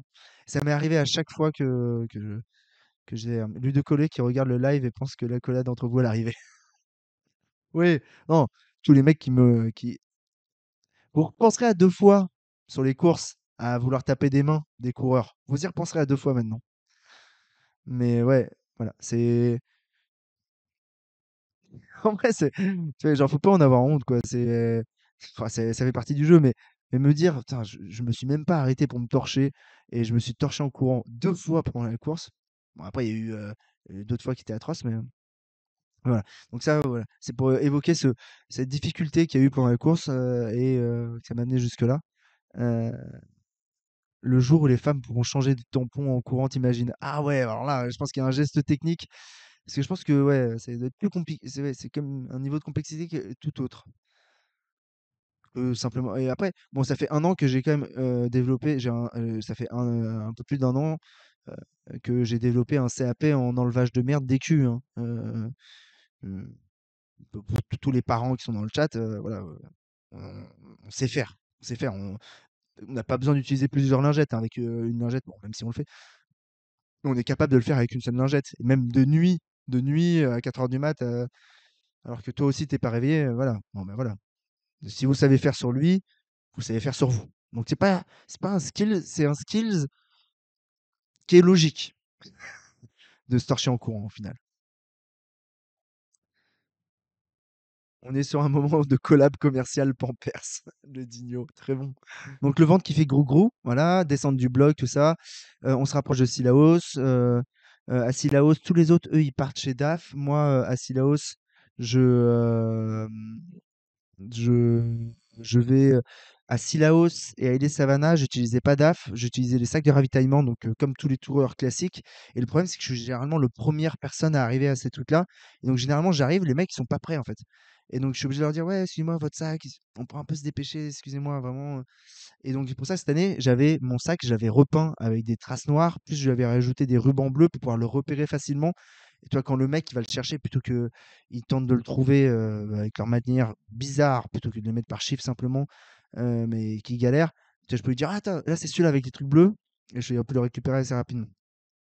VS, même la dernière fois, quand même, je suis arrivé au truc, il y avait personne pour distribuer les sacs. J'ai dû aller trouver le sac moi-même parmi genre 2000 sacs. C'était un bon moment de 2023, ça. Mes top 10. Mes top 10. Attendez, moi je torche en courant, mais top 10, quoi. Donc un peu de respect, les mecs. Un peu de respect. Prenez-en de la graine. Prenez-en de la graine. Il faut se torcher en courant pour en arriver là. Euh, les lingettes, tu fais comment? T'as pris une boîte ou t'as optimisé dans le sac? Alors, les lingettes, astuce, très bon mot. Je les prenais par 2, et je les cellophanais. Je mettais deux trois trucs de cellophane pour qu'elles restent humides. Elles étaient calées dans la poche kangourou arrière de mon sac. J'en avais 4 sur moi et j'ai dû en redemander, à Santé Scout. Ils en avaient, les mecs de DAF, donc j'en aurais repris, là, j'aurais dit: «Ouais, attendez», tu sais, ils m'ont dit: «On te donne combien?» Je fais: «Vas-y, vas-y, donne tout». J'ai tout foutu dans un sac à l'arrache et je suis parti avec. Donc j'arrive à Sillaos, boum. Là, mon sac, il était quand même un peu optimisé. C'est-à-dire que sur le haut, il y avait juste ce qu'il fallait que je prenne. Tac, tac, tac. Je réfléchissais pas. Les mecs, ils essayaient de me parler. J'essayais de leur parler, d'être drôle, mais juste de rester concentré pour pas partir sans un truc essentiel du style la frontale et des piles pour quand la nuit va revenir, sachant que je savais que la nuit, elle allait revenir logiquement un petit peu avant la base vie de Ille Savannah, donc à la sortie du Maïdo, mais je savais pas trop quand, mais je savais que ça allait être par là, quoi. S'il n'y avait pas de problème, ça allait être par là. Heu, T'inquiète, David, il y aura le replay. Dans les ravitaux, on te donne des infos de temps pour ceux qui sont devant, derrière toi, les Nantais. Là, je crois que j'ai connu ma place, heu, réelle. J'arrivais à peu près à l'estimer. Je crois qu'on m'a dit une première fois à la sortie de Sillaos, il y a quelqu'un, qui m'a dit à peu près combien j'étais, et après on me l'a plus vraiment dit avant, avant la sortie d'Iliade Savannah. Donc avant le kilomètre 140, j'ai plus su ma place vraiment à part à la compter dans ma tête. Et vu ce que je vais vous raconter juste après, vous allez comprendre pourquoi j'ai un peu perdu le compte. Sans la chiasse, ça faisait top 5 en fait. Ouais, mais la chiasse fait partie de la course, donc non, tu peux pas l'enlever. Tu peux pas l'enlever la chiasse. Elle fait partie du top 10. Elle fait partie de cette course-là. Mm. Donc je ressors de Sillaos, mais je me suis rendu compte que moi, à Sillaos, ben, en fait, ils sont obligés de tous passer devant moi. Parce que DAF, ils sont arrêtés avant le ravito. C'était un ravito qui est avant le ravito officiel. Ils sont tous obligés de passer par le stade, donc j'aurais vu s'il y avait d'autres mecs qui étaient passés. Et bah, tous ceux qui se sont arrêtés un tout petit peu avant moi, donc les deux qui étaient avant moi et les trois qui étaient derrière moi, euh, se sont tous arrêtés et ils sont pas passés. Donc je sais que je repars et j'ai repris au moins trois quatre. Et je le sais qu'il y a souvent des gens qui s'arrêtent en plus à Sillaos, trois quatre places. Et donc je me dis, en repartant de Sillaos, et je repars pleine balle, parce que je sais que c'est un endroit où j'aime bien accélérer pour descendre au pied du taille beat et après monter le taille beat. Et je me dis dans ma tête, allez, tu dois être vers la 15e place, quoi. Et là, on me confirme, en descendant vers le pied du taille beat, on me dit t'es 14e. Je crois que de souvenir, on me dit t'es 14e. Et là, tu vois, et le 14e dans la tête, SVP continuer l'arc caca. Ça va revenir, t'inquiète pas. Elle a une saveur spéciale, cette 10e place. J'aurais pas dit mieux. Euh, je descends, là j'ai foutu les lunettes de soleil parce qu'on commence à avoir le soleil, il fait plus chaud. On est quand même 1 ou 2 heures plus tard que d'habitude à cet endroit-là, parce que le parcours a été un petit peu allongé sur la première partie et on est parti 1 heure plus tard. Donc il fait déjà un petit peu plus chaud que d'habitude pour moi à Sillaos et je vais monter le taille beat en ayant un petit peu plus chaud. Ça, j'ai le souvenir que en bas de la descente du taille beat, moi le taille beat c'est un truc que j'aime bien me mettre un peu dedans. Et, heu et donc je monte plutôt bien et je récupère, rapidement un autre coureur et je récupère de souvenir aussi Arthur Joyer-Bouillon, avec qui, bah, j'ai une bonne proximité, on a une bonne amitié et donc bon, je suis un peu déçu pour lui de voir que ça se passe pas bien. Bah, j'essaie de le motiver, on parle de père à père, de papa Diag à papa Diag et voilà, ça me plaît pas mais je sais que, bah, voilà, ça fait 1 ou 2 places. Après, Arthur, je la compte pas dans ma tête parce que je me dis, il va revenir. En fait, je me dis, là, c'est un moment moins bien pour lui, mais il est tellement plus fort que moi qu'il suffit qu'il aille un tout petit peu mieux, il va me remettre 2 ou 3 heures d'ici la fin, quoi. Combien de temps la montée du taille beat? Oh, j'en ai aucune idée. J'ai dû mettre je pense que je mets moins de 2 heures. Ouais, je dois mettre beaucoup moins de 2 heures même. Euh, Mais donc, on va jusqu'au au ravito qui s'appelle le pied du taille beat. J'ai repris des places et là, en fait, dans ma tête, je sais que je dois être 12-13 à peu près. Et, et je me dis, je il y en a encore devant qui doivent pas être très loin parce que j'ai pas vu Blandine et cetera. Ils doivent pas être très, très loin devant, ils doivent être, 2-3. Genre le top 10, il doit être pas très haut devant moi et si le top 10 au taille beat et vu comment je me sens bien au final là par la cheville, bah, écoute, si je vais tout de suite aller le chercher, avant de rentrer dans ma fat ou qu'en basculant dans ma fat, j'arrive à aller le chercher ou qu'à Marla, je le récupère, bah, derrière, je suis déjà dans le top 10 aussitôt dans la course, ça m'était pas arrivé la dernière fois. Putain, là, il y a une opportunité, tente-le, quoi. Va le chercher tout de suite et ça te permettra de grappiller des places en plus tard, quoi. Et de faire mieux qu'un top 10. Et je me suis vu trop beau, en fait. Après Forte Analyse, c'est une de mes plus grosses erreurs de la course, c'est d'avoir pensé ça à ce moment-là. Je repars du ravito, je fais la petite blague, là, le sprint à la gym. Je croise les gens de NAC, je croise Céline, la femme de Ludo Pomeray, ça m'a fait marrer que je fais ça. Euh, et euh, et j'essaie de faire la deuxième partie du tie beat ouais, en forçant un peu tout de suite. Et je force trop. Et, euh, et en fait, je m'épuise. Et vu qu'il fait chaud, je prends un coup de chaud. Et, euh, et ce truc-là, d'avoir voulu en fait accélérer à cette partie-là, c'était le pire moment parce que je me fais mal. Et c'est un mal qui va me pénaliser vraiment pour plusieurs heures. J'arrive pas déjà à me mettre dans une bonne position, je m'économise pas et ça va me pénaliser pour plusieurs heures derrière et ça va réellement déclencher les énormes caca qu'il y aura derrière. Les énormes caca. Putain, on arrive vraiment à dire ça, quoi. C'est le temps d'écart avec le groupe devant. Tu le sais pas, mais par contre, tu arrives à entendre quand il y a des, tu vois, des applaudissements ou des gros groupes qui applaudissent et tu arrives à estimer à peu près une distance en dénivelé du dessus. Donc tu sais si c'est à. Allez, quand c'est à moins de 5 minutes, tu l'entends quoi généralement. On est à quel kilomètre là? Là, on est au kilomètre 83, donc on est même pas à la mi-course en fait en termes de distance. C'est ouf. Et on n'est même pas encore entré dans ma fat. Mais donc voilà, je m'épuise sur cette seconde montée du taille beat et je pense que ça, c'est ma plus grosse erreur de toute la course, c'est de m'être vu trop beau et de m'être épuisé à ce moment-là, quoi. Ça sonne fake, les fan news de sponsors John Nack, ou en vrai, c'est bon délire. Bon, là, il n'y avait pas vraiment de trucs. Là, c'était tranquille, hein. C'était tranquille, hein. C'était tranquille. Ça sonne bien sûr plus fake que les Réunionnais qui sont pas du tout dans cet d'esprit, parce que les Réunionnais, c'est la table, les chaises, le machin, les bouteilles, ça fait à bouffer dans un barbecue, ça applaudit les Raiders, la Redoute. La Redoute est là, allez mon coq! Je sais pas toutes les petites punchlines qui peuvent te sortir, mais voilà, bien sûr que ça a pas ce goût-là, mais sincèrement, les petits trucs qu'il y a eu là, c'était quoi? J'ai vu qu'il y avait fait Nike qui avait fait ça. C'était gentil. Après, tu vois, Fanzone, ils ont dû ramener 5 personnes en plus des 50 personnes qui sont déjà tout le temps là, quoi. Coq la cour. Euh, Mais donc, je finis de monter le tie beat pas facilement. Et j'arrive en haut, vraiment, je suis un peu fracassé. Et là, je sais que j'aime bien la descente sur Marla parce qu'elle est relativement courte et tu vois Marla très rapidement.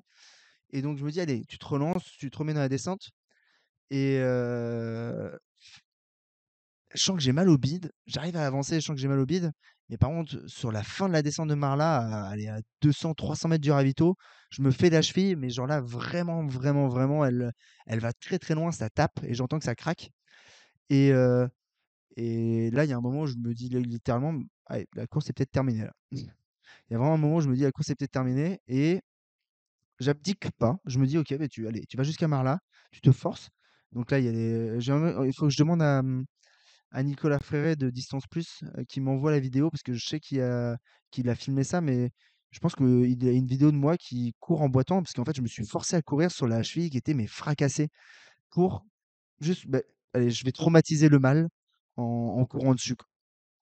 Je pense que c'est pour ça que j'ai d'ailleurs encore mal aujourd'hui, c'est parce que j'ai appuyé fort, fort, fort à ce moment-là pour être capable de recourir après.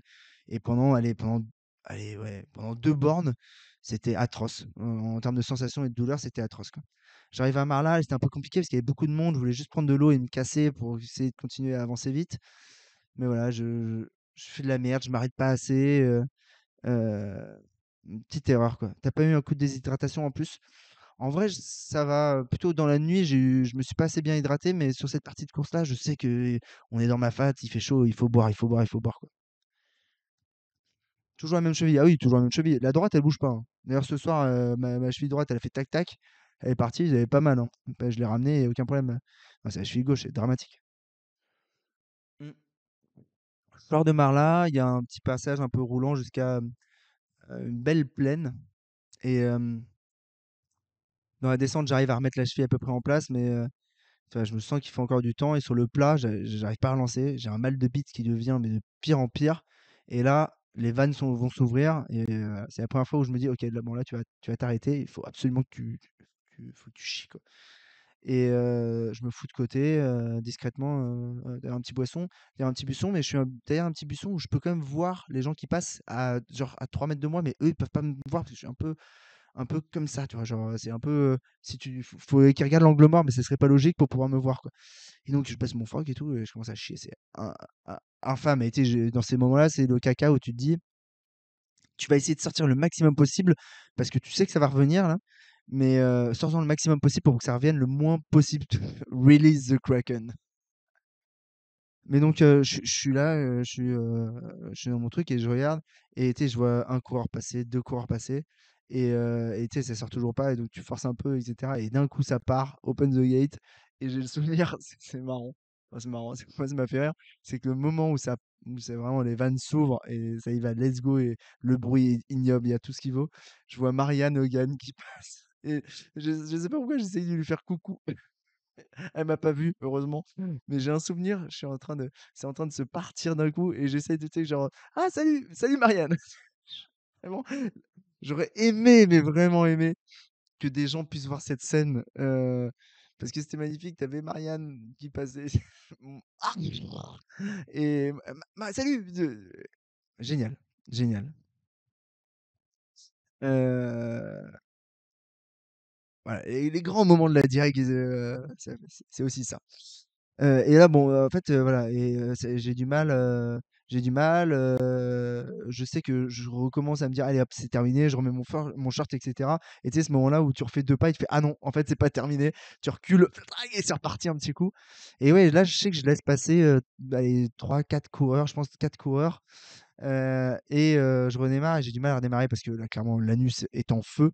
Et je me suis rendu compte aussi, je vois que sur mon caleçon, j'ai des traces rouges au niveau des couilles. Et donc, ça avait brûlé aussi. Ça, c'est plus rare que ça m'arrive, mais ça m'avait brûlé toute la peau sur les bords des couilles, quoi. Donc, irritation de ma boule devant et irritation de ma boule au niveau du cul. Donc, pour redémarrer, c'est jamais facile à ce moment-là, quoi. Sachant que c'était vraiment un endroit où, en plus, je redémarre, j'avais doublé des familles, juste avant 2 familles avec plein de gosses, et cetera, et je repasse, et cetera, et tu sais, tu as un des gamins qui fait: «Ah mais il était pas déjà passé lui?» Tu pas envie de t'arrêter pour leur expliquer à l'enfant. Heu, Comment on peut clipper ce passage? C'est magique. Oh t'inquiète pas, je pense qu'il y aura des gens qui le font. Donc je repars et je me fais, reprendre tout petit peu après par, Massimo et Guillaume, avec qui j'avais pas b quand même beaucoup couru, et je sais que toi Guillaume, il a quand je termine 10e, il est 11e, c'est lui que j'avais dans le cul, façon de parler à la dernière diag, et qui ça m'avait motivé à quand même à bien accélérer sur toute la fin. C'est ancien champion de France de souvenirs, coureur que je respecte énormément dans sa vision du truc, très différente de la mienne, mais beaucoup de respect pour ce mec-là, et Massimo qui est un copain, quoi. Et donc on est ensemble, et eux ils repartent. On est à quel kilomètre là? On est à je regarde 93, donc on vient de dépasser la mi-course et on va vers Plaine des Merles, et on va vers un endroit que j'avais passé, un col que j'ai jamais passé pour aller à la Plaine des Merles. Après Santé Scout, et après on va à Horaire, auquel je suis jamais allé non plus. Mais donc ils sont là, et heureusement en fait que je les ai chopés, qu'ils m'ont rattrapé à ce moment-là, parce que je me suis dit: «Allez, tu les accroches, tu te forces un peu, tu les accroches et tu restes avec eux», et c'est ce qui s'est passé. Et là jusqu'à ouais, quasiment jusqu'à Plaine des Merles, je reste avec eux et je reste derrière eux, je reste dans les mollets, je reste dans les mollets parce que j'ai que ça. Je sais qu'à un moment, je me suis retourné dans la montée et je voyais Arthur Joyer-Bouillon qui était pas très loin derrière. Donc je me suis dit: «Oh bah tiens, ça y est, il va nous reprendre, c'est cool, on va pouvoir reparler un petit peu». Il nous a jamais repris, quoi. J'étais étonné. Euh, donc ça, on arrive à Plaine des Merles, j'arrive plus à me rappeler de ce ravito. Mais ah oui, je saute ce ravito à Plaine des Merles. Et donc je redouble Massimo et Guillaume, parce que je sais qu'on a le sentier scout et où il y a le ravito avec DAF un petit peu après. Et c'est mon ravito préféré de toute la course avec DAF, parce que les mecs qui sont à ce ravito-là, ils sont, un, trop sympas, mais deux, ils préparent toujours deux trucs, c'est des boules de riz gluant un peu salées qui sont vachement bonnes. Je sais pas si c'est un nom ce truc-là, mais c'est trop bien, quoi. Exactement ce que je veux à ce moment-là. Et de la purée de patates douces qui est un peu salée et qui est super bonne aussi. Ça, plus des verres de coca. Et donc, et tu vois, c'est la première fois où enfin, j'ai chié ma race avant, et donc tu veux plus rien avaler. Et tu te dis, chaque gel que je vais avaler va me redéclencher ça, donc tu veux plus le vivre. Et bon, là, je vous passe le passage, mais il y a quand même. Est-ce que avant le plein des merles? Non, mais juste après, je vais me réarrêter. Après, grosso modo, entre chaque section jusqu'à Ile Savannah, après, je m'arrête au moins 2 fois par section pour chier tout ce que j'ai dans mon ventre, quoi. Avec autant, je vous ferai pas les détails, mais autant de détails que la première fois. Moins le côté drôle de Marianne qui passe à ce moment-là, franchement, c'est trop drôle.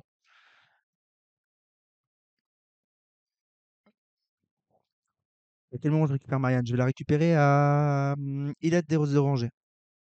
Mais donc là, je suis avec Massimo, et on arrive à la Santé Scout ensemble, on repart ensemble, on va jusqu'à Horaire ensemble. Je me rappelle plus trop de cette descente d'ailleurs. Ah si, je me rappelle, ah si, elle était un peu coquine la descente. Guillaume et moi, on descendait un petit peu mieux que Massimo, mais que dès que ça remontait un peu, Massimo revenait. Et au final, on était quasiment dans le même tempo tous les trois. C'était assez agréable. On arrive à Horaire, que je connaissais pas. Euh, Là, on prend un coup de chaud. On prend un vrai coup de chaud à partir du juste avant Horaire jusqu'à Il y a des orangers. C'est peut-être le seul moment de la course où, avec au Taibit, on a pris un petit coup de chaud, mais là, avant Horaire jusqu'à Il y a des orangers, donc là, on est dans le cœur de l'après-midi. On est à la mi-journée, je pense qu'il doit être 13 h par là. Et là, ça tape. Et là, on en prend un bon coup sur la carafe. Et c'est une partie qui est un peu compliquée en plus. Donc, donc là, on prend cher. On descend, au niveau de la passerelle d'Oussy, il y a des moments où je m'arrête chier, hein. Mais on se descend au niveau de la passerelle d'Oussy et à la passerelle d'Oussy, il y a, la passerelle, on n'a pas le droit de passer dessus. Je sais pas pourquoi, peut-être cassée ou quoi, mais, je crois que c'est à cause du cyclone Garance. On peut pas passer dessus et donc, on arrive en bas de la rivière et vraiment, j'ai tout sauf envie. Déjà, j'ai foutu une fois mon pied dans l'eau avant et je commençais à avoir des ampoules parce que, j'avais foutu le pied dans l'eau, donc chaussettes trempées, chaussures trempées. En bas de la passerelle aussi, il y a la rivière à traverser. Et tu sais, il y a un endroit où je vois qu'il y a quasiment des cailloux et putain, je me dis dans ma tête, ça peut passer. Donc, et j'en suis littéralement à un moment où je commence à tenter de prendre des cailloux et à les jeter pour me créer un propre pont. Donc, tu te dis, ça peut être long, hein, en vrai. Et j'y crois un petit peu. Il y a un mec avec un chapeau rasta qui arrive. Tout est vrai, hein. C'est pas une alu. Il y a un mec avec un chapeau rasta qui arrive, qui ramasse un bout de tronc, qui tente de le jeter dans l'eau. Bah, juste, enfin, évidemment que ça n'avait pas marché vu la taille du tronc et la taille de la rivière. Mais, c'est très sympathique de sa part. Et je vois que Guillaume, en fait, il a traversé. Donc là, je fais, ouais, vas-y, il a pas tort. Allez, hop, on y va, on traverse à pied. Donc là, t'as les deux pieds trempés. Et heureusement que c'est pas de la descente juste après, parce que je pense que ça aurait fini de me massacrer les pieds. Mais ça va bien m'entamer les pieds, ça va me gratter les pieds. Après, c'était pas ouf.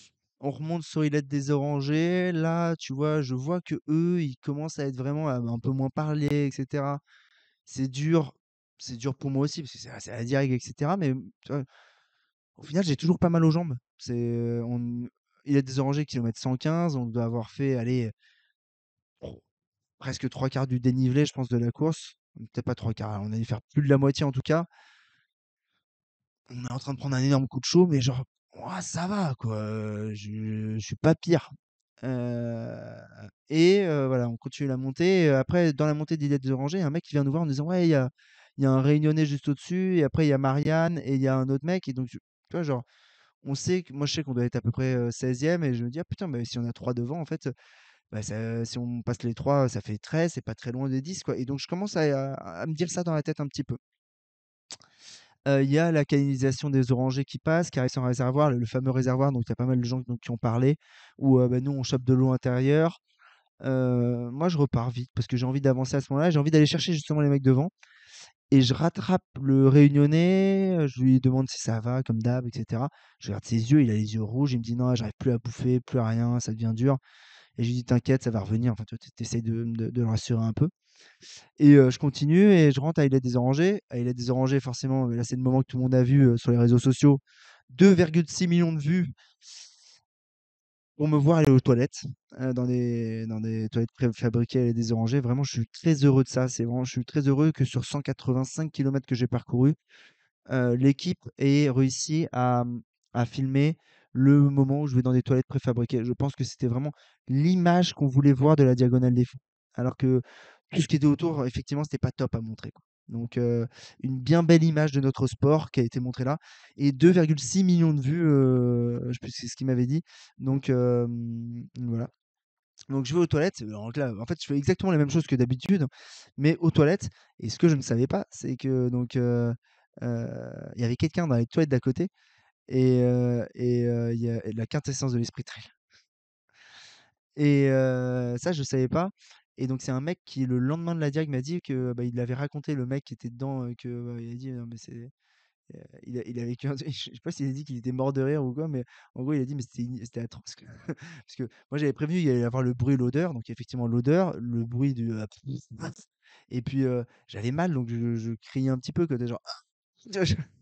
On va pas, refaire tout ici quand même tout le temps pour vous, mais tu le mec à côté qui te fait tranquille en train de poser sa pêche, en train de pisser et qui entend le truc. Il y a tous les médias qui sont autour en plus et il entend ça, je pense que ouais, ça a dû être, un assez bon moment, quoi.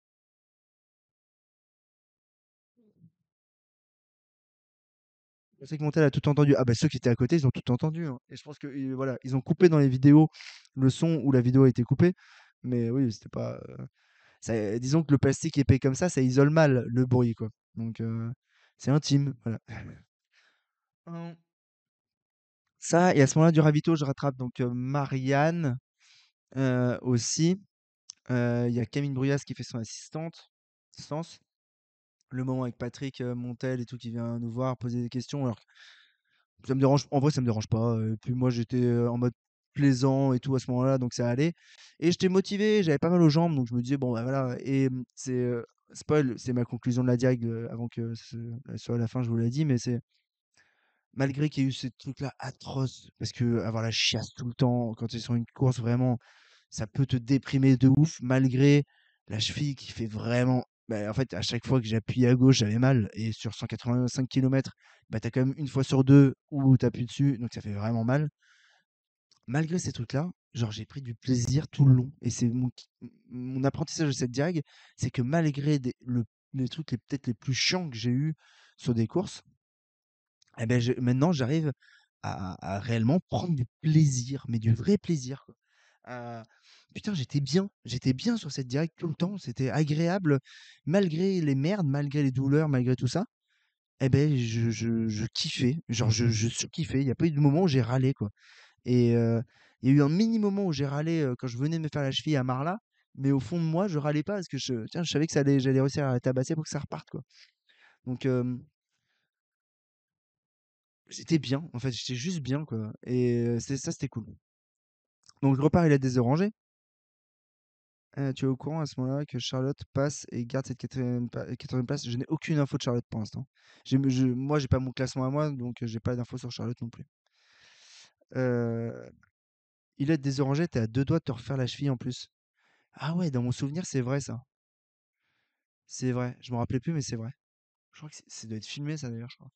Parce que moi, j'ai mon nez qui me gratte, là, je commence à faire une allergie au chat. Ça va partir en asthme, là, vous êtes pas prêts, là. On va finir le stream sous ventoline. C'est pas prévu, ça. Donc, je repars, il est désarrangé. J'arrive pas trop à comprendre qui est encore dans le ravito, qui est déjà parti, vu que je suis au shot, je suis un peu perdu, quoi. Je revois Guillaume qui. Non, si, je crois que je vois Guillaume qui repart dans l'autre sens. Ouais, c'est ça. Je vois Guillaume qui repart dans l'autre sens, mais pour moi, Massimo il était parti devant. Le Réunionnais était toujours là. Et je repars en même temps que Marianne. Et je dis à Marianne, tu vois, genre, je sens qu'elle souffre. Je vois bien qu'elle a la gueule des mauvais jours. Et en sortant du ravito, je lui dis, vas-y, viens avec moi. Enfin, vas-y, essaie de t'accrocher à moi. Et, je me suis dit, tiens, pourquoi pas essayer de monter le Maïdo avec elle, ça peut être bien, quoi. On va s'entraider. Et elle me dit, ouais, qu'elle n'arrivait pas trop à suivre. Finalement, après, donc, il y a un petit passage roulant de rien du tout. Et juste après, ça remonte pour attaquer la montée vers la brèche, puis après la montée vers le Maïdo. Et en fait, je vois qu'elle accroche, qu'elle est pas très loin et qu'elle est en train de remonter sur moi et sur Guillaume qui m'a repris. Et au moment d'arriver à la brèche, on bifurque. Moi, je dis à Guillaume et Marianne à ce moment-là, je vous laisse partir parce qu'il fallait que je refasse caca. Et il n'y a pas d'arbre à ce moment-là. Enfin, il n'y a pas de truc. Le single est vraiment très petit et il n'y a pas de truc pour te cacher. Donc, je suis obligé de les laisser partir parce que sinon, littéralement, je vais chier devant eux, quoi. Et il y a le Réunionnais aussi qui passe. Et là, donc, bon, hop, ils sont partis. Hop, et lui, il me voit plus trop. Ça repart, tac. Avant de monter le Maïdo, on se vide un peu. Et je monte le Maïdo. Et là, la montée du Maïdo, lente, pas agréable. Je voulais faire un beau Maïdo et j'ai fait un Maïdo de merde. Bon, ça va avec la thématique du jour. Mais je fais une montée du Maïdo pas terrible, quoi. Genre, je relance pas, je galère un peu et tout. Et je manque d'énergie. Et je pense qu'en fait, parce que vu que je mangeais beaucoup moins, parce que j'avais peur de chier, enfin que ça me provoque de la chiasse de ouf, toute la montée du Maïdo était un relatif enfer. J'arrive en haut à la place de kiffer, parce qu'il y a plein de monde, etc. Je kiffe un tout petit peu, mais enfin, je fais pas le spectacle. Je kiffe, mais je fais pas le spectacle, je vais le dire comme ça. Et là, le ravito, gâteau patate, ça me fait remanger un truc, je me force à manger et ça passe bien. Genre, heureusement qu'il était là, quoi. Tu n'étais pas déshydraté avec cette chasse de Prime. Bah, je m'oblige à boire beaucoup, mais peut-être un peu. Je pense pas parce que quand je pissais, ça allait. Il y a quasiment pas de moment où, à part en début de course, mais sinon, il y a quasiment pas de moment où je pissais où c'était un peu jaune-orange. Tout le reste, c'était plutôt propre. Euh,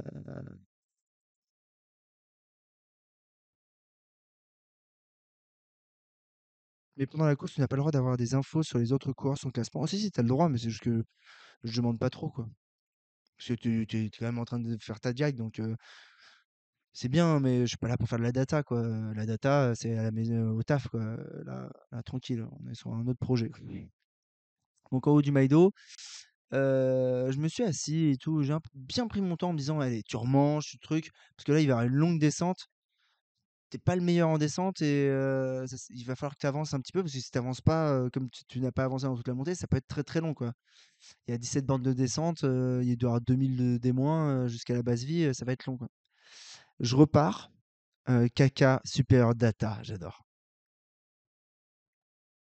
Hem, toujours en courant pour pisser ou tu t'arrêtes maintenant? Non, là, sur cette course, je me suis pas arrêté une seule fois pisser. J'ai pissé en courant tout le temps. Descente du Maïdo, donc toute la première partie dans la forêt. Ah si, bah, là, en fait, je rattrape Mathieu Clément, qui est pas bien du tout, qui est un mec que j'aime bien, moi, plutôt. Très gentil, et cetera. Je le rattrape, il est posé sur le bord et je lui dis: «Vas-y, suis-moi», et cetera, il me suit un petit peu, on blablate un petit peu, mais au bout d'un moment, ça va pas, il est trop mort et donc il n'y arrive plus. Donc bah, grosso modo, là, je sais qu'il va bâcher, je lui dis: «Vas-y, essaie d'aller au bout», mais je sais qu'il va bâcher et juste après la allez, 2e partie de cette descente allez, fin de la allez, les du on n'est pas à la moitié de la descente. On est à la moitié de la moitié. Donc on est au quart de la descente. Du quart de la descente à la moitié, je m'endors. Mais genre, je m'endors littéralement en courant. Et donc c'était l'endroit où dans la forêt, il y a quelques années, lors de ma première diac, parce que là, c'était que la deuxième fois de ma vie que je montais le Maïdo. On n'était plus repassé par là depuis 2017, j'ai pas repassé au Maïdo. Et donc on est dans la forêt des sorcières et tout. Et je m'endors. Genre, je m'endors en courant, quoi. Euh, et il y a ce truc-là où tu sais qu'à la diag, en fait, si tu t'endors, faut s'arrêter normalement. Faut arrêter de courir parce que c'est dangereux, parce qu'il y a des précipices, parce qu'il y a des machins, il y a des dangers partout. Et c'est à ce moment-là où je me fais sur quel bras là? Ça là, on voit plus trop là. C'est devenu bien jaune-bleu. Donc, je vais taper un arbre parce que je m'endors et en fait je suis en train de courir mais c'est des sentiers techniques, il y a des virages tout le temps. Je pars dans un arbre, boum, tout droit, ça me réveille. Tu m'étonnes que ça me réveille. Je continue un peu, je continue à me rendormir et tout, à me réveiller juste avant que ça. Là, il y a vraiment un moment, il y a un quart d'heure, 25 minutes, je pense, je suis en train de m'endormir. Je suis juste en train de m'endormir en courant debout, quoi. Et j'essaye de me réalimenter, le truc, ça revient pas. Donc, voilà, je laisse passer ce moment sur moi. Pareil, je râle pas. Et ce qui me réveille, c'est qu'il y a un autre coureur qui me double. Je crois que sur le début de la descente, je me fais doubler par bien deux ou trois mecs. Et, le 2 ou troisième, on se parle, on parle ensemble. Je crois que c'est un de mes souvenirs, il est père de famille, il a 3 enfants, donc on parle un peu sommeil, je lui dis: «Je m'endors» et tout et donc c'était drôle à ce moment-là et le fait de parler avec lui, ça me réveille et il descend mieux que moi donc il part devant, mais ça me réveille un petit peu donc je me réveille doucement et à partir de la moitié de la descente, quand ça redevient un petit peu plus dégagé et qu'on sort de la forêt, je crois que je sors la frontale à ce moment-là parce qu'on commence vraiment à plus voir grand-chose et là, en fait, bah, c'est bon, j'accélère et j'accélère fort et je reprends très, très rapidement du monde, quoi. Je reprends, un coureur, je reprends Marianne qui va vraiment pas bien et je lui casse pas plus les couilles que ça. Elle a pas besoin qu'un énième coureur lui demande: «Est-ce que ça va?» et cetera. Donc je lui dis: «Je te laisse tranquille, quoi». Mais bon, voilà, j'ai compris qu'elle est pas bien, elle commence à passer un coup de fil, ça va pas. Mais moi, pleine balle, je redémarre littéralement pleine balle. Je suis en train de courir à une vitesse, que même à l'entraînement, je sais pas si j'oserais avoir, dans ce type de descente, mais je finis toute la descente du Maïdo pleine balle. On atteint le bitume. Le bitume, j'envoie, fort et dans ma tête, je commence à me dire: «OK, tu devais être à peu près, 17-18 en haut du Maïdo, tu t'es fait doubler par 4, tu en as redoublé au moins 3, donc tu dois être toujours 17-18. Heu, devant, c'est max, 10 minutes, un quart d'heure devant. Tu te sens bien. Maintenant, c'est le money time. Tu es au kilomètre 140, il te reste 40-45 bornes à faire. On active, tu connais par cœur à partir de maintenant. Let's go, let's go. Et donc j'accélère comme une brute, j'arrive à la base vie. Là, je me tape l'interview de Réunion la première en direct sur Facebook, il me lâche pas pendant 4 minutes où je suis en train de gérer mon truc en même temps, mais j'arrive quand même à aller relativement très, très vite, à récupérer mon sac, fouiller mon sac, prendre ce que je dois prendre et cetera et je repars très vite de l'île des Savannah et en sortant de l'île des Savannah, on me dit: «Tu es 14e». Et là, je me dis: «Ah putain, je viens d'en déposer 3 dans le ravito», donc certes, eux, ils se reposent un petit peu plus, ils vont peut-être me rattraper, mais je repars 14e et Ça fait top 15 pour l'instant, c'est-à-dire que je suis top et j'étais déjà content de ça. Ça fait top 15 si j'arrive à garder cette place et si je cours assez vite pour pas être rattrapé. Et cette notion de si j'arrive à courir assez vite pour pas être rattrapé, c'est un truc que j'aime vraiment beaucoup, en course, quoi. Hem, donc sorti des Savannah, cette espèce de rivière des Galets là qui est remplie de sable. La caféine, ça marche bien pour toi? Non, mais vu la quantité de café que je prends au quotidien, la caféine n'a plus aucun effet sur moi. C'est moi qui ai de l'effet sur les caféines, je pense. Massimo, je pense que je l'ai doublé dans Illy Savannah. Je pense que je l'ai doublé dans Illy Savannah parce que, de souvenir ouais, quand j'arrive à Illy Savannah, je le vois de loin, juste avant moi, il arrive au ravito et il est pas sorti avant. Et je crois qu'il m'a dit qu'il était un peu crevé, qu'il s'était arrêté à ce moment-là. Il s'est arrêté genre, voilà, là où moi je me suis arrêté 4 minutes, il a dû s'arrêter, 10 quoi. Mais je sais pas qui est devant, qui est derrière et tout, mais je sais juste que je suis 14e quoi, en ressortant. Donc il y a cette, traversée des galets, la rivière à traverser qui était un peu galère de pas foutre les pieds dans l'eau, mais j'arrive à pas foutre les pieds dans l'eau et là, bah, en fait, je sais, allez hop, ça monte jusqu'à en haut avant de basculer sur Ratinho. On va passer dans la ville, plus dans une partie qui est pas trop cool. Et ben j'envoie, je monte fort, je monte bien, je relance en courant quand je peux relancer. Je suis genre, on est littéralement au kilomètre 145 de la Diag et il y a plein de moments où je cours en montée, quoi. Et donc rapidement, je repère une Petzl devant. Ah non, d'abord je vois un vomi et je vois qu'il est plutôt frais. Ça, c'est mon esprit de tracker, ça. Hem, je vois un vomi, je vois qu'il est plutôt frais, je lève la tête et de loin, je vois une frontale, tu vois, qui est en train d'éclairer un chemin un peu plus haut. Je me dis: «Bon, doit y avoir un rapport de cause à effet entre le mec, qui va pas très vite et le vomi que je viens de voir». Et c'est le réunionnais de tout à l'heure, qui était pas bien au lait des qui m'a redoublé dans la montée du Maïdo, qui là, est pas bien. Donc bah, je le passe, je le réencourage. Et ah oui, non, si je rattrape Massimo dans cette montée. C'est vrai. Si, non, non, non, excusez-moi. Et Savannah, il est pas resté plus longtemps parce que Massimo, je le rattrape dans la montée. Pareil, je le rattrape à peu près à la mi-montée et je monte beaucoup plus vite que lui. Donc rapidement, il y a un écart qui se recrée. Mais donc je reprends 2 à ce moment-là. Et là, je fais calcul en 14 - 2, bah, je suis 12e. À partir du moment où je suis 12e, putain, je viens d'en rattraper 2 en une demi-section. Ah ben, qu'est-ce que tu dois faire? Allez, tu gères et tu termines 12e et c'est déjà magnifique avec toutes les galères que tu as pu avoir là où tu reviens depuis un an. Ou est-ce que tu te dis qu'il y en a peut-être deux qui sont pas trop loin et que tu peux aller les chercher sur tout le bout que tu connais de la fin de la course, quoi. Et, euh, et c'est ce que je me dis. Je me dis, bah, vas-y, continue, va chercher, quoi. Et donc, j'avance, je rentre dans Ratinho. Dans Ratinho, ah oui, ce que je vous ai pas dit, c'est que depuis le début, là, depuis Notre-Dame de la Paix et Nedbeu, donc depuis grosso modo kilomètre 40, on double des mecs du Zambrocal, donc des mecs qui font sur le relais. Donc on a des mecs du relais avec nous, ce qui est un peu insupportable.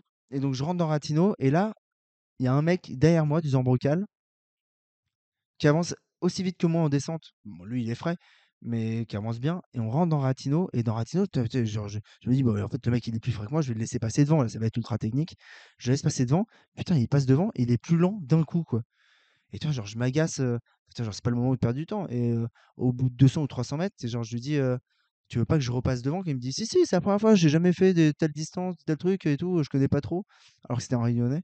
Je dis, bah, vas-y, je repasse devant, quoi. Et là, je donne un cours de Ratino à ce mec-là. Et donc, au final, c'est assez drôle, ça me l'a mieux fait passer que les autres années, sachant que le cyclone Garance a quand même bien niqué le chemin. Grégory Filin, voilà, merci. Euh, Donc, carrément, il y a des blocs de cailloux de 2 mètres cubes qui sont plus à même espace qu'avant. Donc, tu dis, ah oui, quand même, l'ouragan a quand même été assez vénère parce que ça a quand même bien modulé certains endroits qui étaient déjà merdiques avant, qui sont encore plus merdiques. Mais je donne un cours de Ratino à un réunionnais. Alors, ça, je m'y attendais pas. Bon, après, il y a quand même d'autres mecs du Sambrocal qui, eux, littéralement courent dans Ratino et dans Cala. Alors là, je sais pas comment ils font.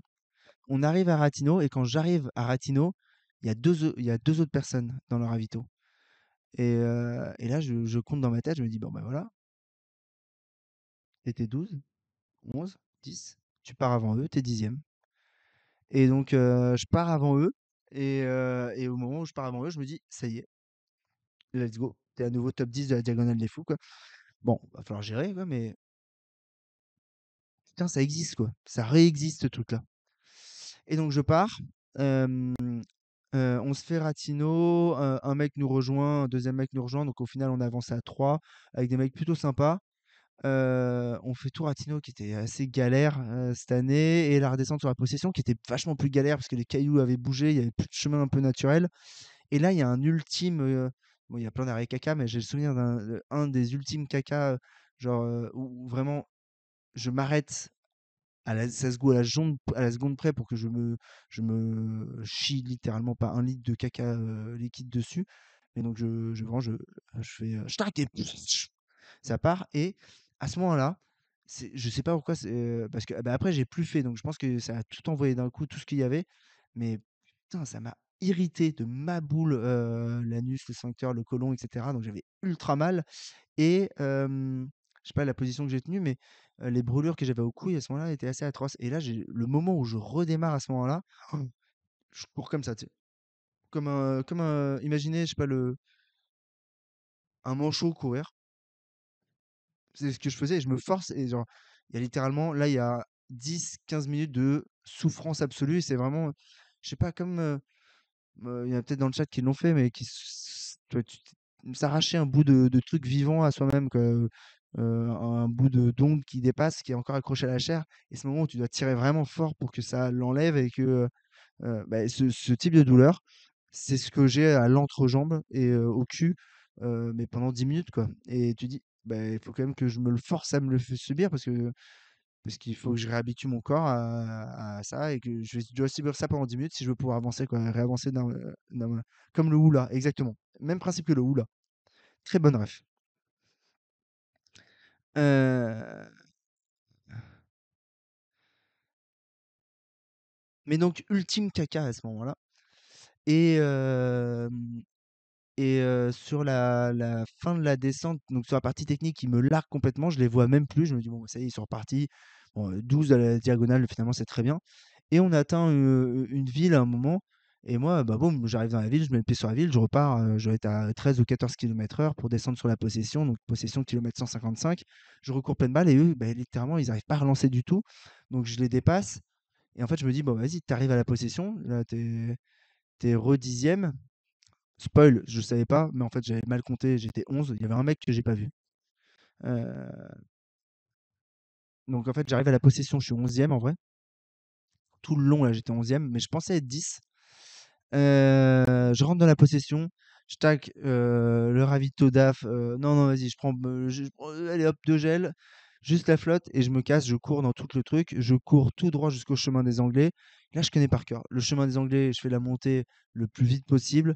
Je fais tout le chemin des Anglais en courant. Genre, je cours tout le chemin des Anglais. Loïc, il a regardé, je mets, en fait, c'est marrant, je crois que je sais plus, si c'est à 20 ou 30 secondes près, je mets exactement le même temps sur le chemin des Anglais pour cette section qui est exactement la même que le temps que j'avais mis lors du dernier top 10, quoi. Donc j'étais dans la même vibes, quoi. Et j'étais bien, j'étais facile, j'avais pas mal aux jambes en plus. Je me speed, je me speed, je me speed, je me speed, je me speed parce que je me dis dans la tête, bah, t'es 10, il faut garder cette 10e place et les deux mecs derrière, ils sont plus forts que toi dans le technique, tu l'as vu, quoi. Et là, il y a encore des passages techniques, quoi. Il y a des passages où ça va avancer. Et donc, moi, dès que ça monte, ça court. Et j'étais content de recourir le chemin des Anglais. J'ai démystifié depuis bien longtemps, donc j'en ai pas peur, quoi. Et je le cours à fond. On arrive. euh, on rappelle qu'à ce moment-là, sa cheville a une myopie de 12 et elle fait 4 fois son volume initial. Ouais, elle était encore sous grosse surveillance, on va dire. J'arrive à Grande Chaloupe, avant-dernier ravito, kilomètre 162. Et au moment où j'arrive chez DAF, il y a deux coureurs devant. Et donc là, Heu, je vois qu'il y a Guillaume Boxis, donc celui, je savais pas qu'il était encore devant et qu'il y a un autre mec et je sens vraiment quand j'arrive au ravito, Guillaume, non, ça va, il reste normal, mais l'autre personne, je sens dans son regard «Oh non, pas lui, quoi. Oh putain, il va pas revenir, pas maintenant. Putain, pas le Parisien, quoi». Je je sais pas pourquoi, peut-être que c'est faux, mais je l'ai ressenti comme ça. J'ai ressenti le: «Oh non, pas lui, putain, pas maintenant, quoi». Et automatiquement, quand moi j'arrive, ils se barrent les 2. Et tu sens qu'ils s'empressent un peu. Là, j'enfile le t-shirt, donc je vire mon t-shirt qui pue la mort rouge à DAF. J'enfile mon autre t-shirt parce que c'est à ce moment-là que je dois le mettre pour pouvoir l'avoir à l'arrivée. Et donc là, il y a un dernier bout qui ressemble un peu au chemin des Anglais, toute la montée. Et là, je me dis, putain, il y en a deux devant. Dans ma tête, je suis 10. Et donc, je me dis, en fait, il y a 9 et il y a 8. Donc, putain, je peux même faire une meilleure place que ce que j'ai fait à la diagonale. En réalité, j'étais 11. Donc, ce que je savais pas, c'est que j'étais 11 et devant, c'était 10 et 9. Et donc, c'était Guillaume qui était 10 et 9 qui était l'autre devant. Et donc, je me dis, bon, bah, les deux, ils doivent courir ensemble devant. Et c'est une grande ligne droite. Et je vois qu'il y a des coureurs du Zambrocal, parce que je vois que c'est des lumières que je ramène plus vite. Mais je vois qu'il y a, il y a deux lumières, dont une qui se retourne régulièrement. Et je me dis: «OK, bah, c'est eux, en fait», et donc ils sont pas loin. Mais je suis en train de courir en montée au kilomètre, 165 de la diagonale, et les mecs, je les rattrape pas, donc ils doivent eux aussi courir. Donc là, putain, en fait, c'est au premier qui lâche ou au premier qui fait une erreur, quoi. Donc j'arrive tout en haut de la montée, on bascule dans le village, on bascule de l'autre côté, et je vois plus les frontales parce que j'ai pas une assez bonne truc, jusqu'à un point où je descends dans un truc et je vois une frontale traverser en face, et là je vois qu'il est à rien. Il est à 30 secondes et je me dis: «OK, bon là, il vient de perdre du temps d'un coup, donc en fait, ça y est, là je vais le rattraper, donc je vais passer 9e, quoi. Et donc je le reprends, un petit peu plus loin, cette lumière, dans la dernière montée sur le Colorado. C'est Guillaume, je la reprends. Et quand je le reprends, je me dis: «Putain, tu es 9e, quoi. Tu es 9e de la diag», et à ce moment-là, un truc se déclenche dans ma tête. Je cours toute la montée du Colorado, quasiment. Donc alors que c'est vraiment, en fait, ça monte de ouf, quoi, en plus. Il y a comme 1000 mètres de montée depuis Grande Chaloupe jusqu'à Colorado, et je fais une bonne partie en trottinant ou en courant, quoi. Hem, donc moi, je prends cette 9e, et donc là, je double Guillaume et je me dis: «OK, je veux garder cette 9e place». Genre, ça me fait rêver cette 9e place, c'est trop cool. J'avais fait 10e, mais là je fais mieux, je fais 9e, c'est encore mieux, quoi. Et donc je finis la montée vers le Colorado pleine balle, et je sais que je me répète cette phrase: «Va la chercher, va la chercher, va la chercher», pour me motiver. Et je monte le Colorado, et c'est la bascule. Il y a un Réunionnais qui me filme et tout, il me dit, il m'encourage, et c'est trop bien.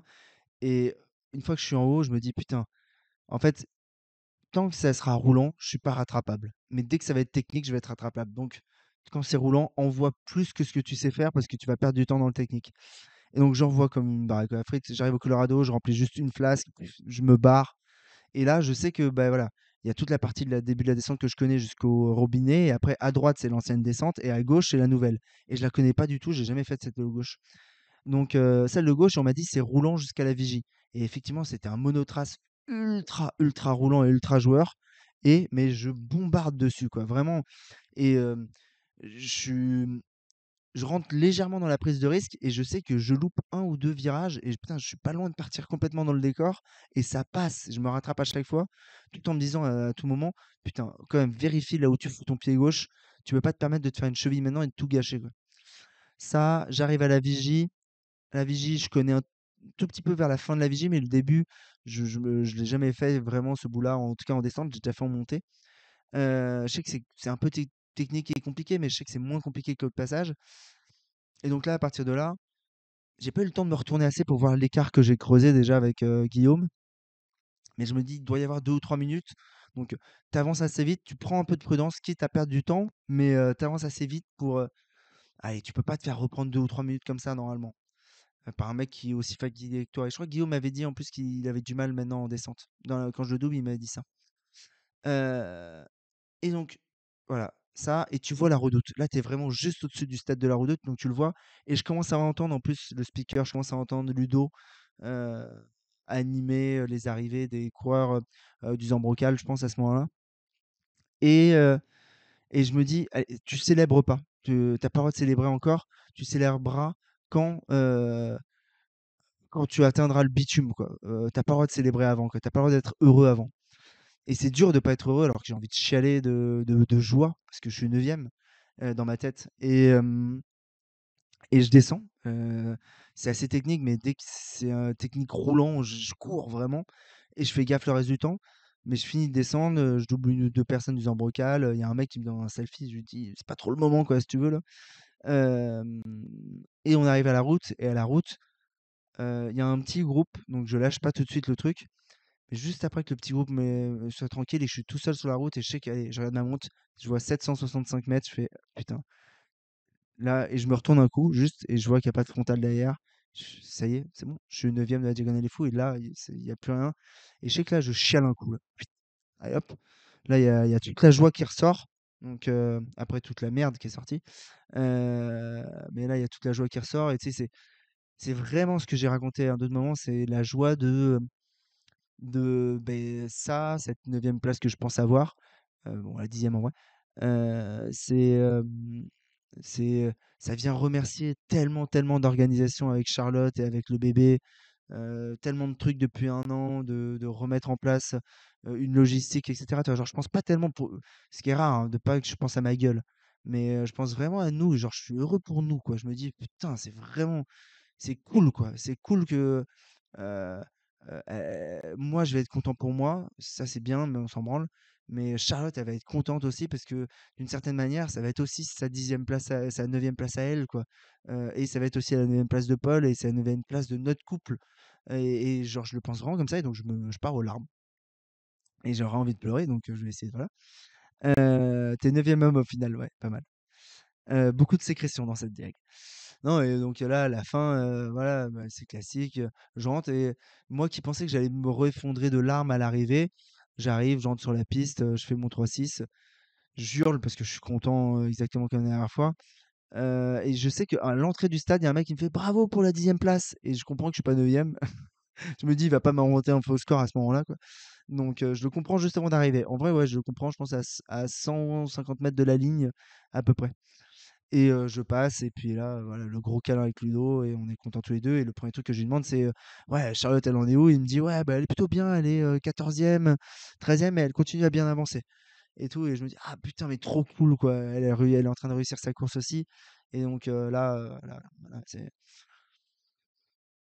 trop bien, quoi. Trop bien. Je me suis effondré dans les bras. Ouais, bah, parce que Ludo, c'est un copain. Ludo, il était au mariage, il était à notre mariage. C'est, je sais qu'il est heureux pour moi et moi je suis heureux de le voir et je suis heureux de lui. C'est aussi cool, ouais, tu sais que quand t'es pote d'un mec, quand t'es content pour tes potes quand tu réussis un truc, de temps en temps. Toi, genre, je pense à Loïc, je me dis, il va être content pour moi et je suis heureux de pouvoir le rendre content. Je pense à Julien qui tourne la caméra, qui est actuellement sur la Diag, je sais qu'il va la prendre et je suis content il va être content pour moi, donc je suis content parce qu'il va être content pour moi, tu vois, d'offrir ce truc-là, quoi. Donc voilà. Donc voilà, 23h57, écoutez, on est pas trop mal là. T'es plus fier du premier ou du deuxième top 10?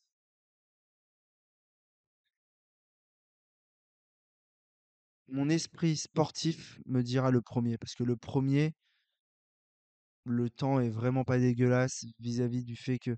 En fait, le premier, il valait une 5 ou 6e place si les gens avaient bâché comme d'habitude, mais personne n'a bâché. Et cette 10e place, elle vaut une 10e place normale de la Diac parce que normalement, beaucoup de gens bâchent comme là, il y a eu un peu de gens qui ont bâché.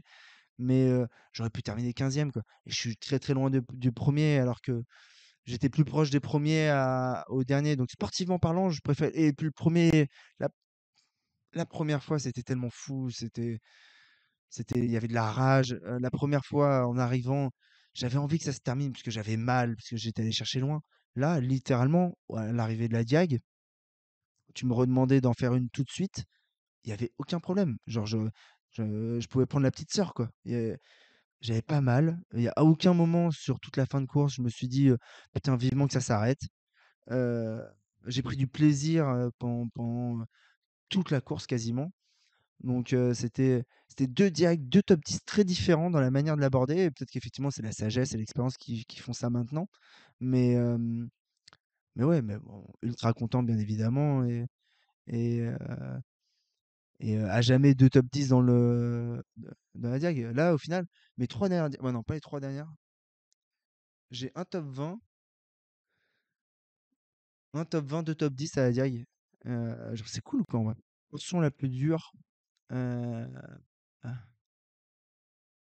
bah, forcément, Calaratino, mais on le sait déjà. Moi, j'ai trouvé que le bout entre horaire et Îlet des Orangers, pour les élites où on se le prend pleine chaleur, je trouvais que ça c'était peut-être le moment où.